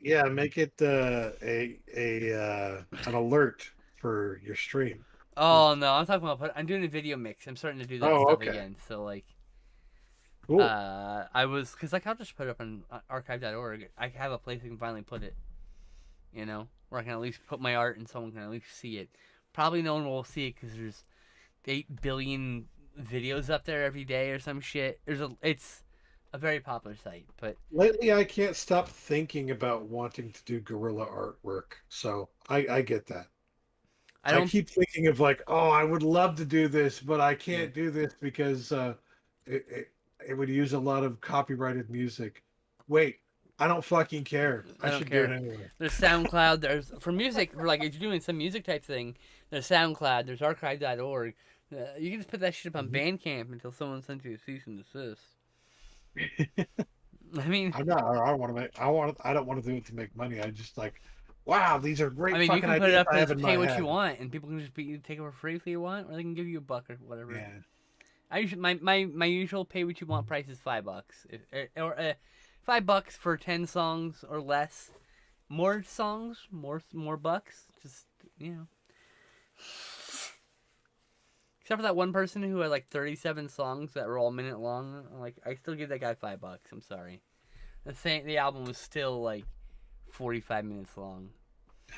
It wasn't her. It was $5 worth. Anyway, I like that dude's music enough. Yeah, so Blood Match, can't recommend it. Uh, the unbearable weight of massive talent. Why don't you do the duties on this one, Justin? This is the Nicolas Cage movie. If you're not familiar The based on Nicolas Cage movie. the if you're not familiar based on the title alone, because the title alone is kind of ambiguous, this is the movie in which Nicolas Cage stars or plays as Nicolas Cage as himself. I'm sure you've What? heard of this movie. You heard somebody say somewhere, isn't Nicolas Cage going to play himself in a movie at some point in the near future? And yes, he did. And it is called The Unbearable Weight of Massive Talent. And the premise is that a rich person who's in a family of like of a drug lord or something like that is paying him $1 million to come hang out with him for like a weekend or something like that. And Nick Cage needing the money because he's Nick Cage. Well, for one reason or another, there's some expense coming up. He's got to deal with it. Uh, I don't even remember what it is because it's literally just like the reason, the impetus. It serves kind of as a what's the word? Uh, it doesn't fucking matter what the cause is that's causing this to happen. but it's the driving factor. It's the driving force, It doesn't matter why he needs the money. He needs the money. And so he's going to take the $1 million and go hang out with this guy he's never met before, um, in in another country on a beach for a couple of days. And it turns out this guy wants to make his own movies, and um, there may be somebody on his property that was abducted, and there's the fucking CIA gets involved and wants Nicolas Cage to help them to Yeah, save this he might person secretly who's be been evil. abducted. I was muted so you couldn't hear me. But yeah, Yeah. So hijinks ensue. And I really liked it because I like Nicolas Cage, and I love what I love the concept of it and where they went with it. But I will say at the end of the day, I don't think this is the kind of movie that I'm going to return to a whole lot. It's not a movie that I think has a lot of staying power. I might watch it, every few wow, years or so, but I don't think it's like a staying power kind of a movie. damn, Um, I liked it more than you, I guess. but I do give it a thumbs up. It was I gave good. it two thumbs It was up. good. I thought it was really good. Yeah. I think it was so smartly meta with Nick Cage, like a true Yeah. fan of Nick Cage, true fan, a hardcore fan, I should say, not a true fan. We're not gatekeeping here. A hardcore fan of Nick Cage will spot lots and lots of little nods to Nick Cage cinema, and I love that. Not Mhm. even just the overt ones like the pistols and the outfit, like little like And camera all the tech. Nicolas Cage movies in the You'll background. notice camera techniques, and you'll notice the same shots and stuff like that. You'll see a lot of those things. Someone who's much more hardcore fan than I am. I can't wait to see all those comparisons. They're I like, can oh, only here's the imagine. shots. There's got to be a few scenes where they do it straight from like Face Off. So I got to see someone's like side by side gifs of all the shots. Cause that'd be really fucking cool. Anyway, you were saying. Uh, I've got to. I don't remember what I'm saying actually, but I did like this movie. I put it that way. I like this movie. I just didn't think it was fantastic. Like, I don't know. There was just something about it that felt like, okay, I've seen this, and um, I liked it enough that I would own it, but I would not watch it a whole lot. It's not one that I would return to frequently. That's all.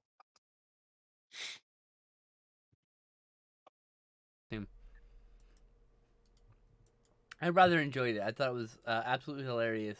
Oh, and now I remember what I was going to say. Thank you, Good. Brain. Go for Thank it. you, Brain.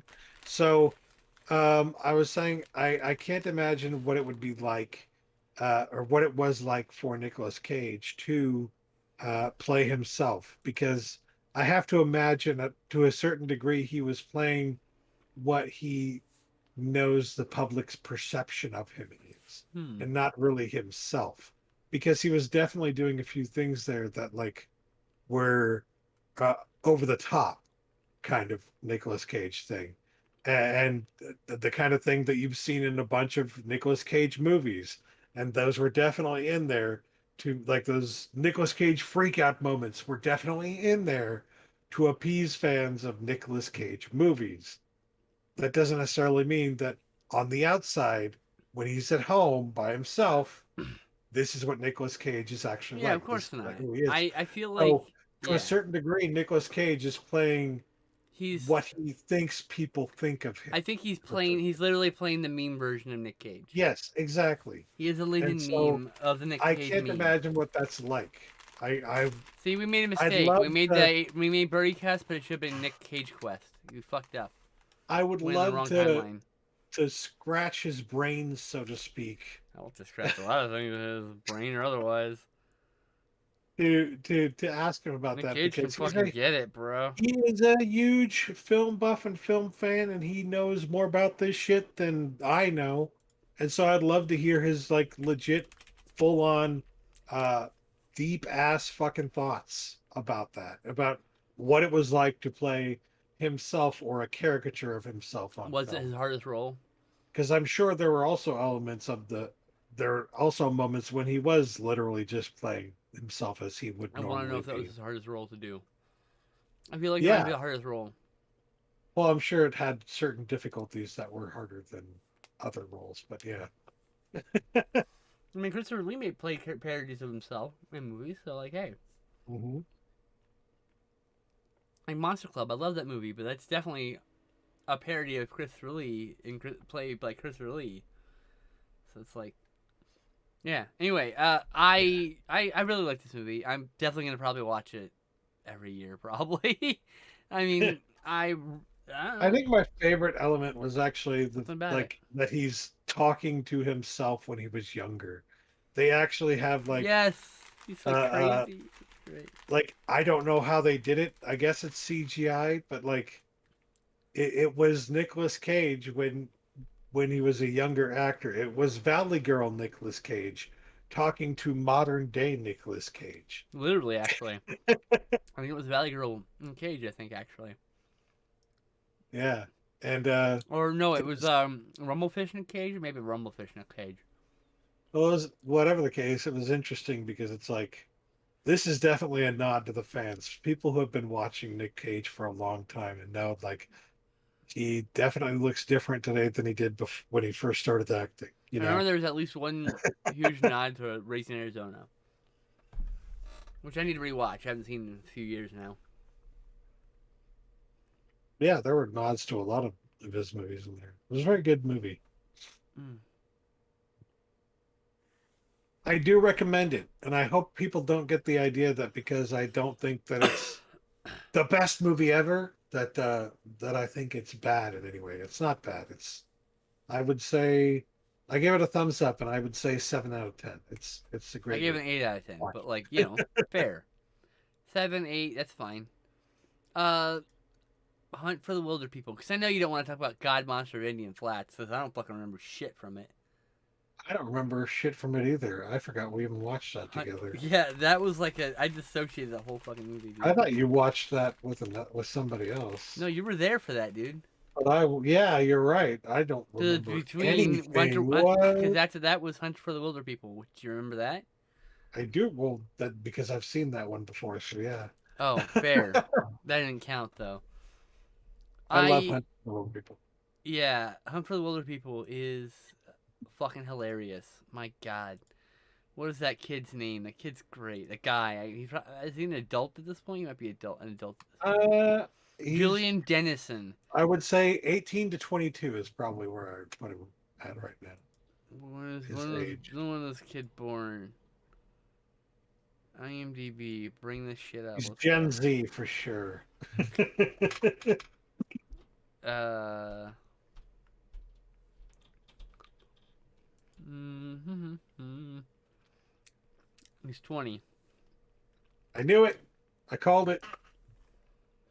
which means he was 4 years less than that. 16 in this movie, Hunt for the Wilder People. It's He got a young face. it's a great movie. It's also a very like uh cultural movie, which is something like you don't necessarily see in a lot of Taika Waititi's work nowadays. I mean, I think you probably do get to see it in Reservation Road a bit, or We're gonna watch that eventually. not Reservation Road, Reservation Dogs. Yeah, Yeah, we're sorry. gonna watch that eventually. We haven't watched it yet, so I couldn't tell you. But like, that is as close to like native culture that I think he really gets in it or has gotten in recent years, at least since this movie came out. That I know of, at least. But it's cool because if you don't know much um, about New Zealand and culture in New Zealand, it gives you a chance to like see what life is like for some people in New Zealand and uh, what their culture is like to a certain degree. Um, And of course, because it's Taika Waititi, there's a lot of fucking great humor in it as well. And you get to see Sam Neill, of course, Sam Neill, old man, grumpy wandering Sam Neill. through Sam Neill. wandering through the jungle again, the forest, like he Silver was in fox, Jurassic full Park. beard, Sam Neill, complaining about how fucking miserable he is. I love him. Yes. He was And wonderful. there are elements of this movie that feel like they are shot like a it's not what am I thinking of. Uh I don't well, know. I remember by looking up the movie. Wes Anderson. Um they are there are elements of this movie that are shot like a Wes Anderson. And I think that might be intentional. But like Maybe.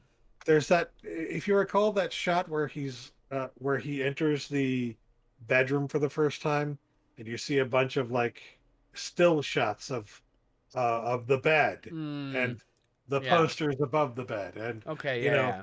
and those still Still that kind time of still Tenenbaum shot. style. Yeah. Yeah, yeah, exactly.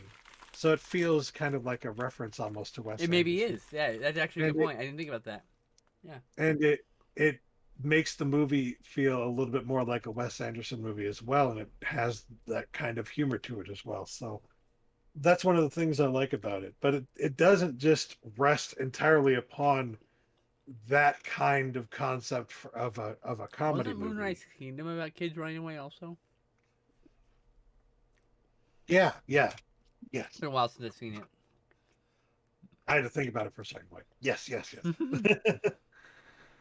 But because at a certain point, this one gets off of those rails, so to speak.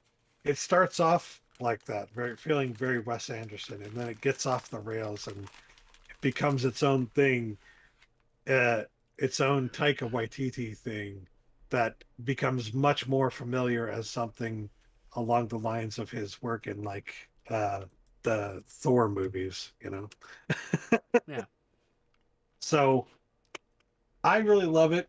I love his sense of humor, and that's why like I want to see everything he's doing because like he puts a sense of humor into everything he does, and it's great. Um,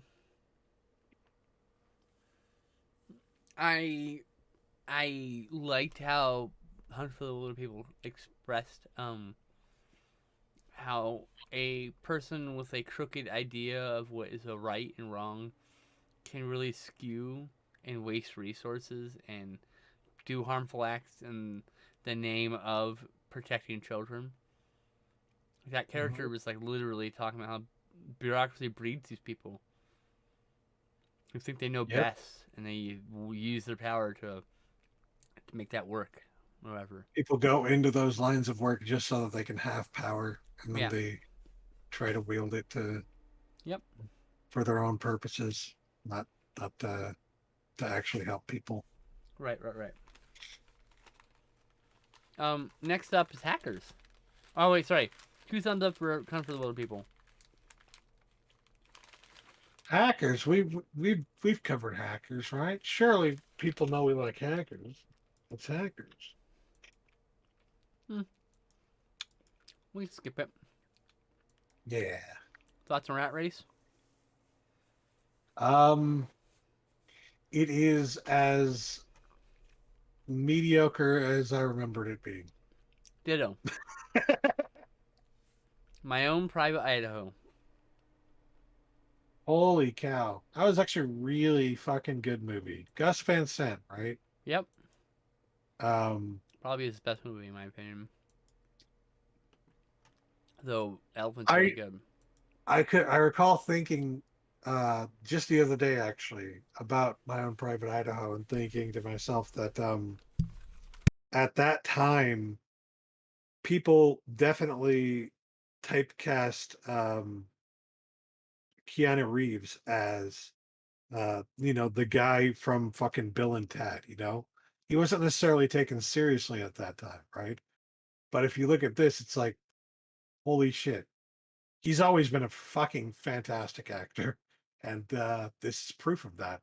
Um, and it's no wonder that he went on to do a lot more work, um, a lot more excellent work in a lot of different genres. Because if you can do what is like a weird, strange adaptation of a Shakespeare play You know, that feels a little bit like, two Shakespeare plays and another script that he took elements off from all three of these things, combined them, and made My Own Private Idaho. So like the first but 20 it's like, minutes of the film literally feels like a fucking stage production. Everyone's yeah, talking yeah, yeah. Shakespearean and shit, and then we shift like tone completely after that, and it's a little weird, but like not in a bad way. It's an interesting way. Yes. And there's also an element of like Oliver Twist to it that I Hmm. kind of dug. Um,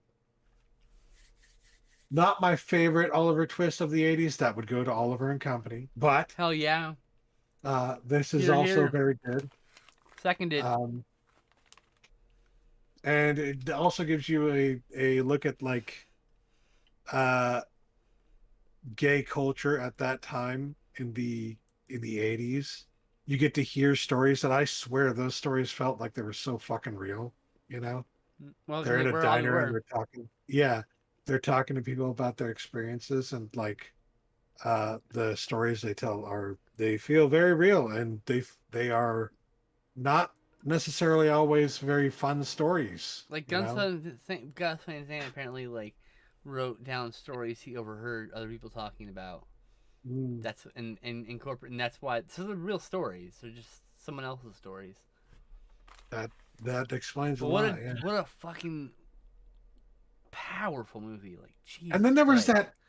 that fucking scene with the magazines, which Yes, was so unique and so where it's interesting. a bunch of people, It all these felt like the magazines, and the Brady Bunch covers are of moving, gay and magazines, of they're gay porn interacting with each other. magazines. We're talking at the same Yeah, time. sorry. Say your thing. You start No, over. I was explaining that they were the magazines, they were on gay porn magazines. Yeah, they were gay porn magazines, and they were all live action people, like, and they were done live in camera, so it was like it's a process shot. So they filmed all these segments of all these guys in the various scenes talking their lines, and then they composite it together.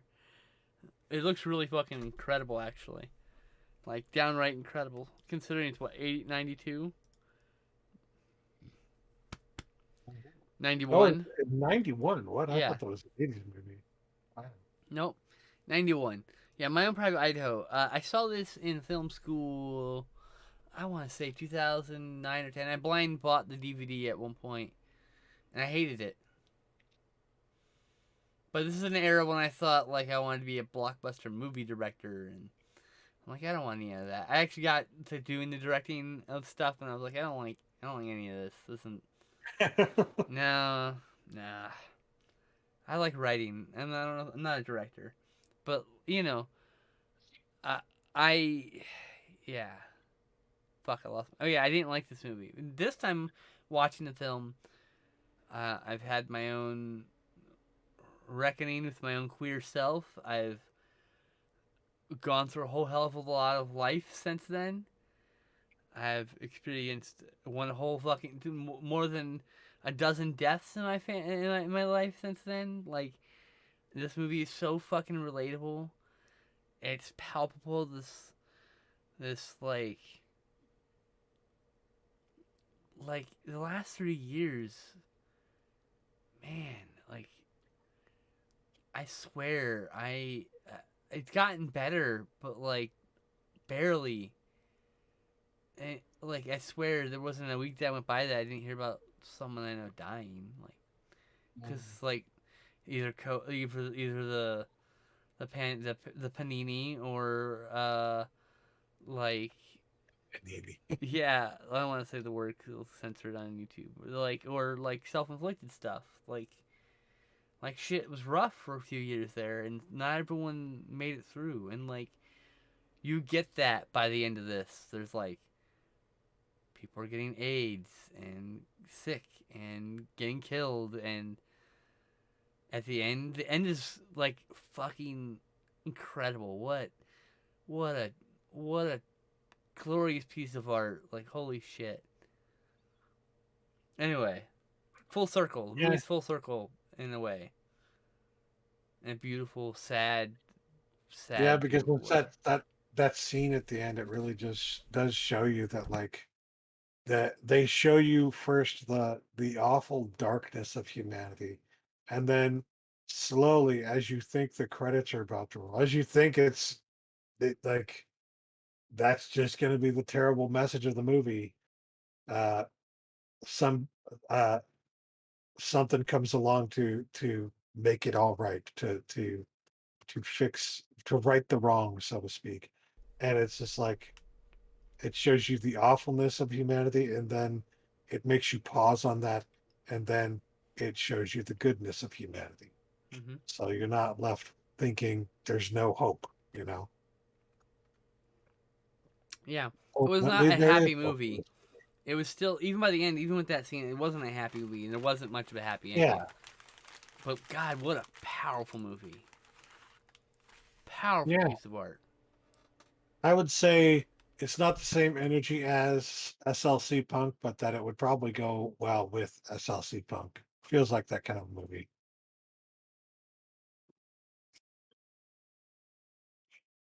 Yeah, I could see that. I mean, I think it fits better with like Train Spotting. Oh, yeah, yeah, yeah. I could see that. Totally speaking, like there's a silver lining of hope in that movie, but it's also really bleak. It feels very much like that. Silver lining, but bleak at the same time. Um, I give that movie huge 2 thumbs up. I went from being like a 4 out of 10 to like an 8 out of 10 because I just have better sensibility now.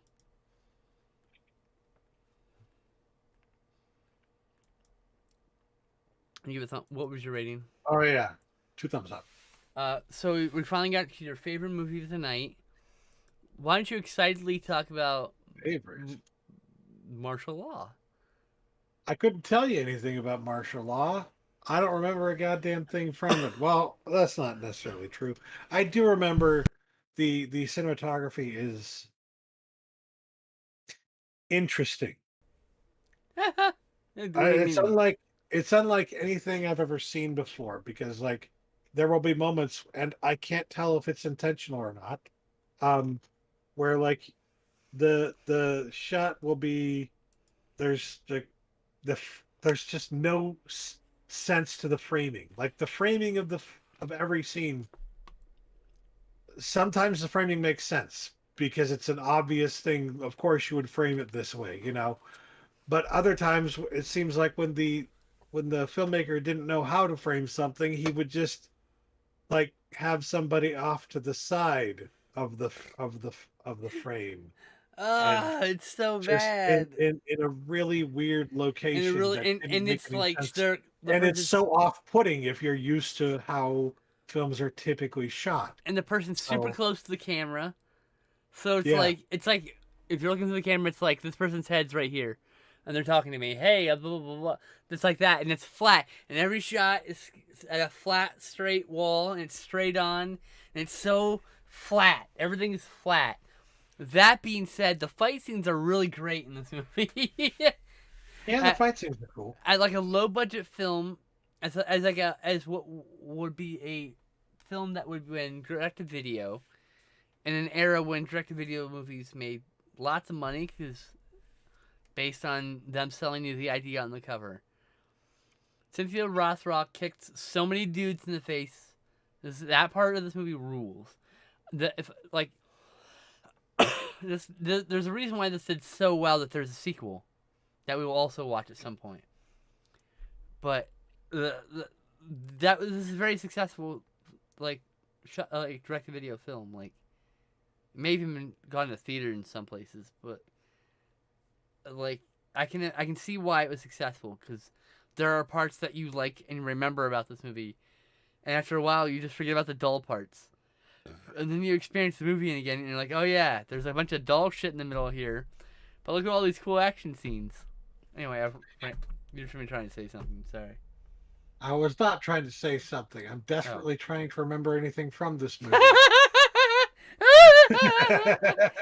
uh, No, actually, keep fucking talking. Oh, sorry. Okay.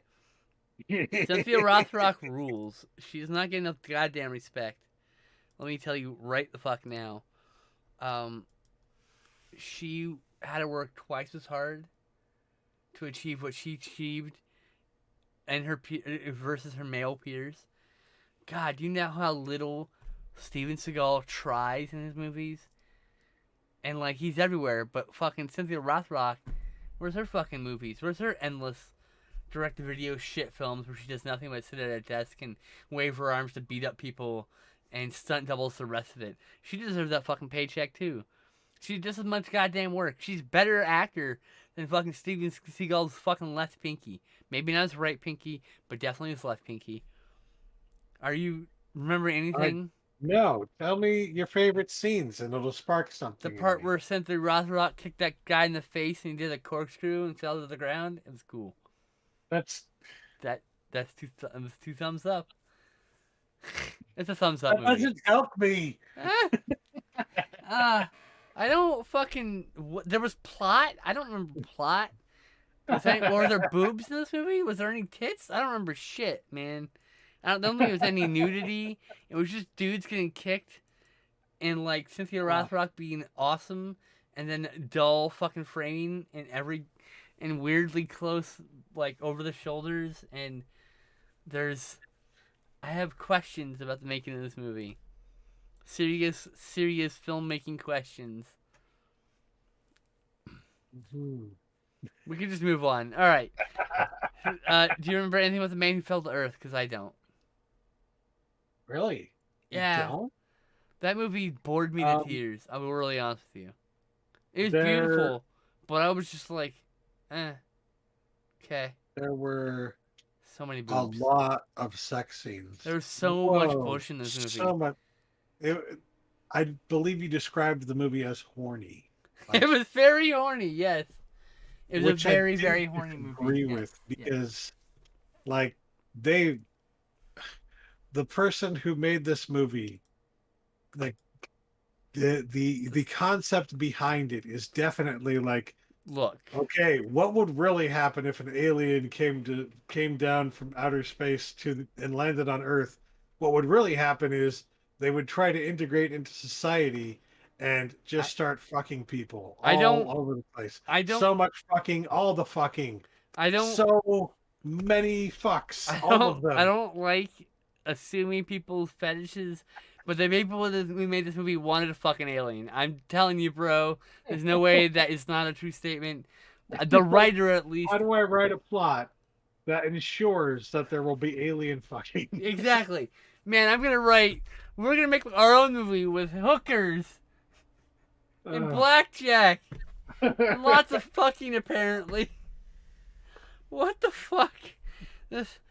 I gave the movie a 7 out of 10 simply because it's just beautifully shot film, and there's clearly Oh, yeah. something here that I just wasn't in tune with. Like I feel like I will watch The Man Who Fell to Earth in I five felt the years. same with it, I will yeah. see it in 5 or 7 years, and it'll be a different feel experience, and I'll be able to probably enjoy it in a different way. There was that mirror scene that you correctly pointed out. It was like, oh, I see the something going on there with like Fear. dysphoria and whatnot, you know. Oh yeah. Yeah. And there was some I don't hardly remember that honestly. It was only Bro, one scene, but yeah. I was Um, so fucking high. That's when the edible kicked in after I had smoked like 5 joints. So it's just like I think my favorite part was definitely the political aspect of it because, of course, it was. shocking. Uh, but yes, the idea that like this alien, it's almost like he's here on holiday or something It is, because like but it's not obviously. he knew immediately how to manipulate the capitalist system that he fell down into essentially Yeah, and in he's order trying to to rebuild a make a spaceship. lot of That's money that's why so he's that doing he all could this. rebuild his spaceship. Yes. Yeah. Uh, but while he's rebuilding his spaceship, he's just like drinking lots of water because there's not lots of water on the planet he came from. So water is like a luxury to him. Uh, I like it's a different perspective of an alien movie. It's a different perspective Yeah, of that and it's kind of very concept. horny. It Yes. might be one of the first And horny for an alien movies. I like it because Do you know? well, I like it for a lot of This reasons, would but I pair don't know well if with Possession. That movie's also horny, but that's horny for like otherworldly creatures. And there's Communion, which is perhaps all. You know, Communion was horny for aliens. I forgot about that one. kind of. Well, Communion was really interesting in terms of that. I Like, wish I'd gotten Communion before it sold out at Vinegar Syndrome. oh my Or God. no, it was Scream Factory, not Vinegar Syndrome. Yeah. Let's just say for Communion, I was not expecting that dance scene. That was Oh God, I love that will Communion. live with me forever. That will Like live with me forever. I love movies so much that will my live with life me is forever. genuinely enriched by the fact that I can sometimes think back to that Fucking scene musical number in the middle of with that Christopher movie. Walken dancing with aliens. That's Cinematic gold. it's Gold. just like whenever you're at your lowest point in life, you'll always have that memory. I will always have tap dancing Christopher Walken with aliens. And I will conflate it with weapon of choice for reasons. Yes, yes, I kind of want to put weapon of choice to the yes, yes, to see if it yes. works, but I'm sure someone's already done that. I would be shocked if someone hadn't. Um. Okay. Now let's talk about a movie that fucked me up. The Night House. The Night House. Wow. Incredible movie, by the way. Extremely effective scares. Probably the most effective I've had experienced in A long time. years. Yeah.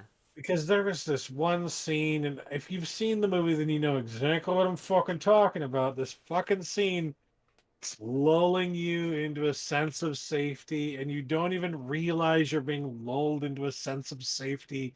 And then boom, and it just the fucking it hits you like a literal if you everyone's had nightmares.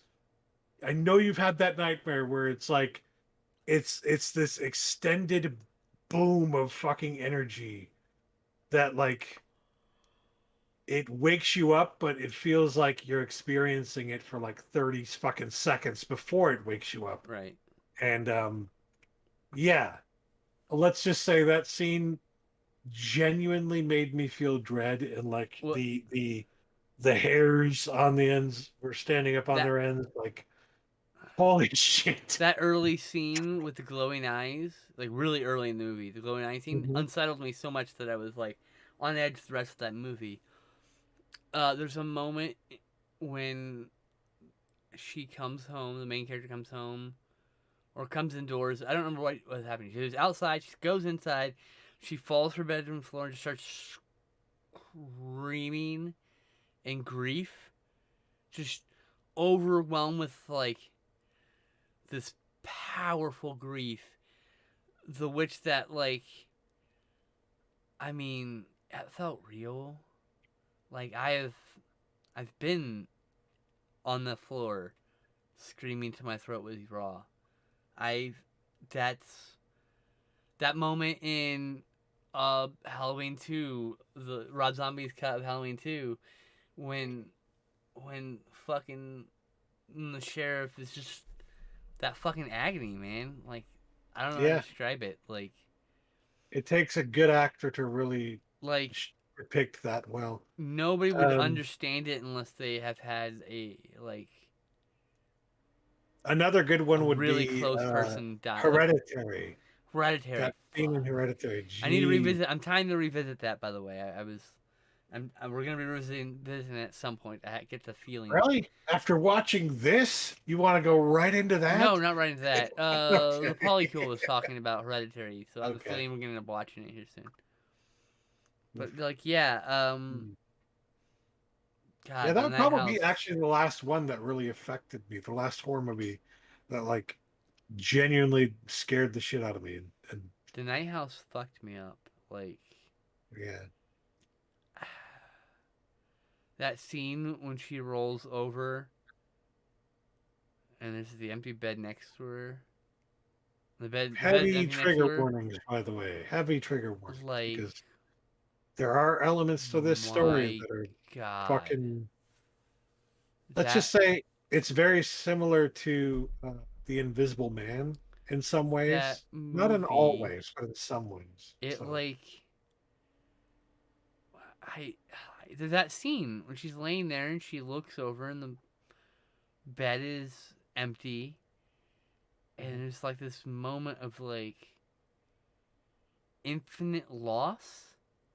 Like mm, the indent in the bed is also the hole in her life that's sucking all the joy out of it, like a vacuum, like I a literally thought leech. the indent was a fucking ghost or something, but I think it was just Just the bed. there from having, yeah, from him having been there Because previously. her partner committed suicide, and that hits a little close home to me. And Yeah, yeah, like I had a rough that, night. that was the trigger warning. Yeah, I I'll straight up say someone commits suicide in this movie, and it's on screen practically. Um, do you want to talk about Heaven's Gate, the Cult of Cults at all? um, I would say that it's a good documentary if you don't know anything about Heaven's Gate and Trigger you warnings want for to it know too. more about it. Yeah. That's I think that's gonna do it for us this If week. you are, when it comes to Heaven's Gate, if you are into if you're thinking to yourself like I miss when the conspiracy theories we had were more safe, then I would say watch that and I don't know, Conspiracy theories have never been safe. give you more perspective on it. They can distort the way you view things if you like read into them too much. Like it's a really precarious thing believing in a conspiracy theory. It Yeah, is like a slippery slope for some people. it's like we didn't take it seriously. That's what it was at the time. It's Right. not that it's safe. It's that we didn't The take it internet seriously. the internet also helped those ideas spread in a way that no one really understood at the time. Nobody was thinking about how that would happen. Yeah. And Uh th- this movie it really just shows people were like a lot of people were suffering like emotionally Mhm. from depression, from untreated depression, probably having no idea. They probably just felt like so detached and fucking. They probably like, because I've been in that space where you just feel like, how am I these the same person? Like I don't. I feel like I'm broken. Like what the fuck? How can like I know that feeling, but that's what these like.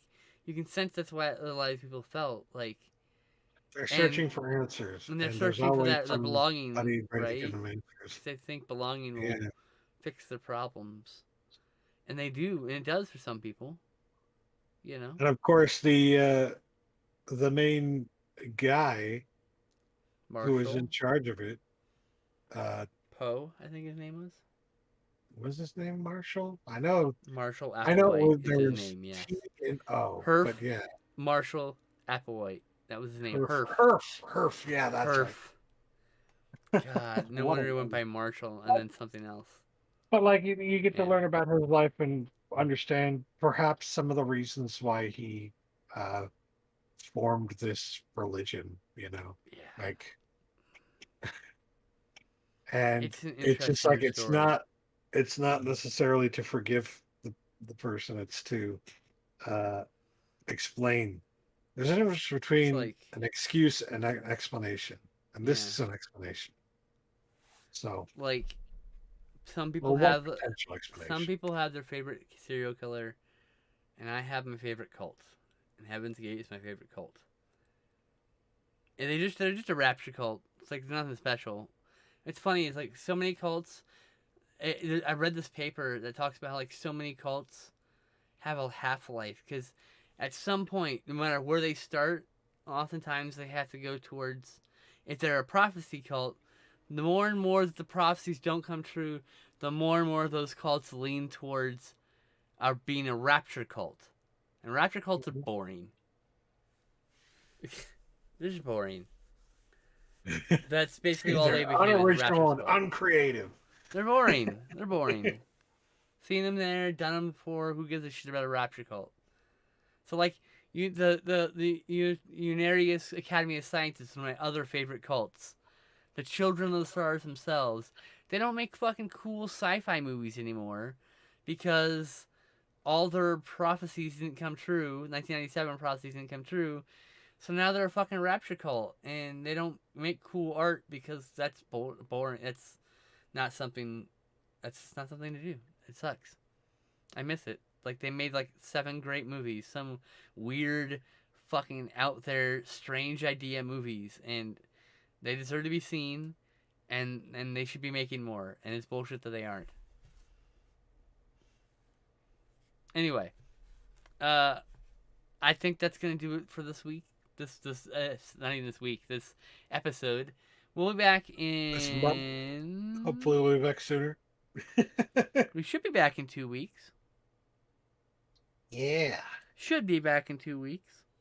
Maybe we'll have some Fingers crossed. holiday movies to talk about. Oh, I guess we should start talking about holiday movies, huh?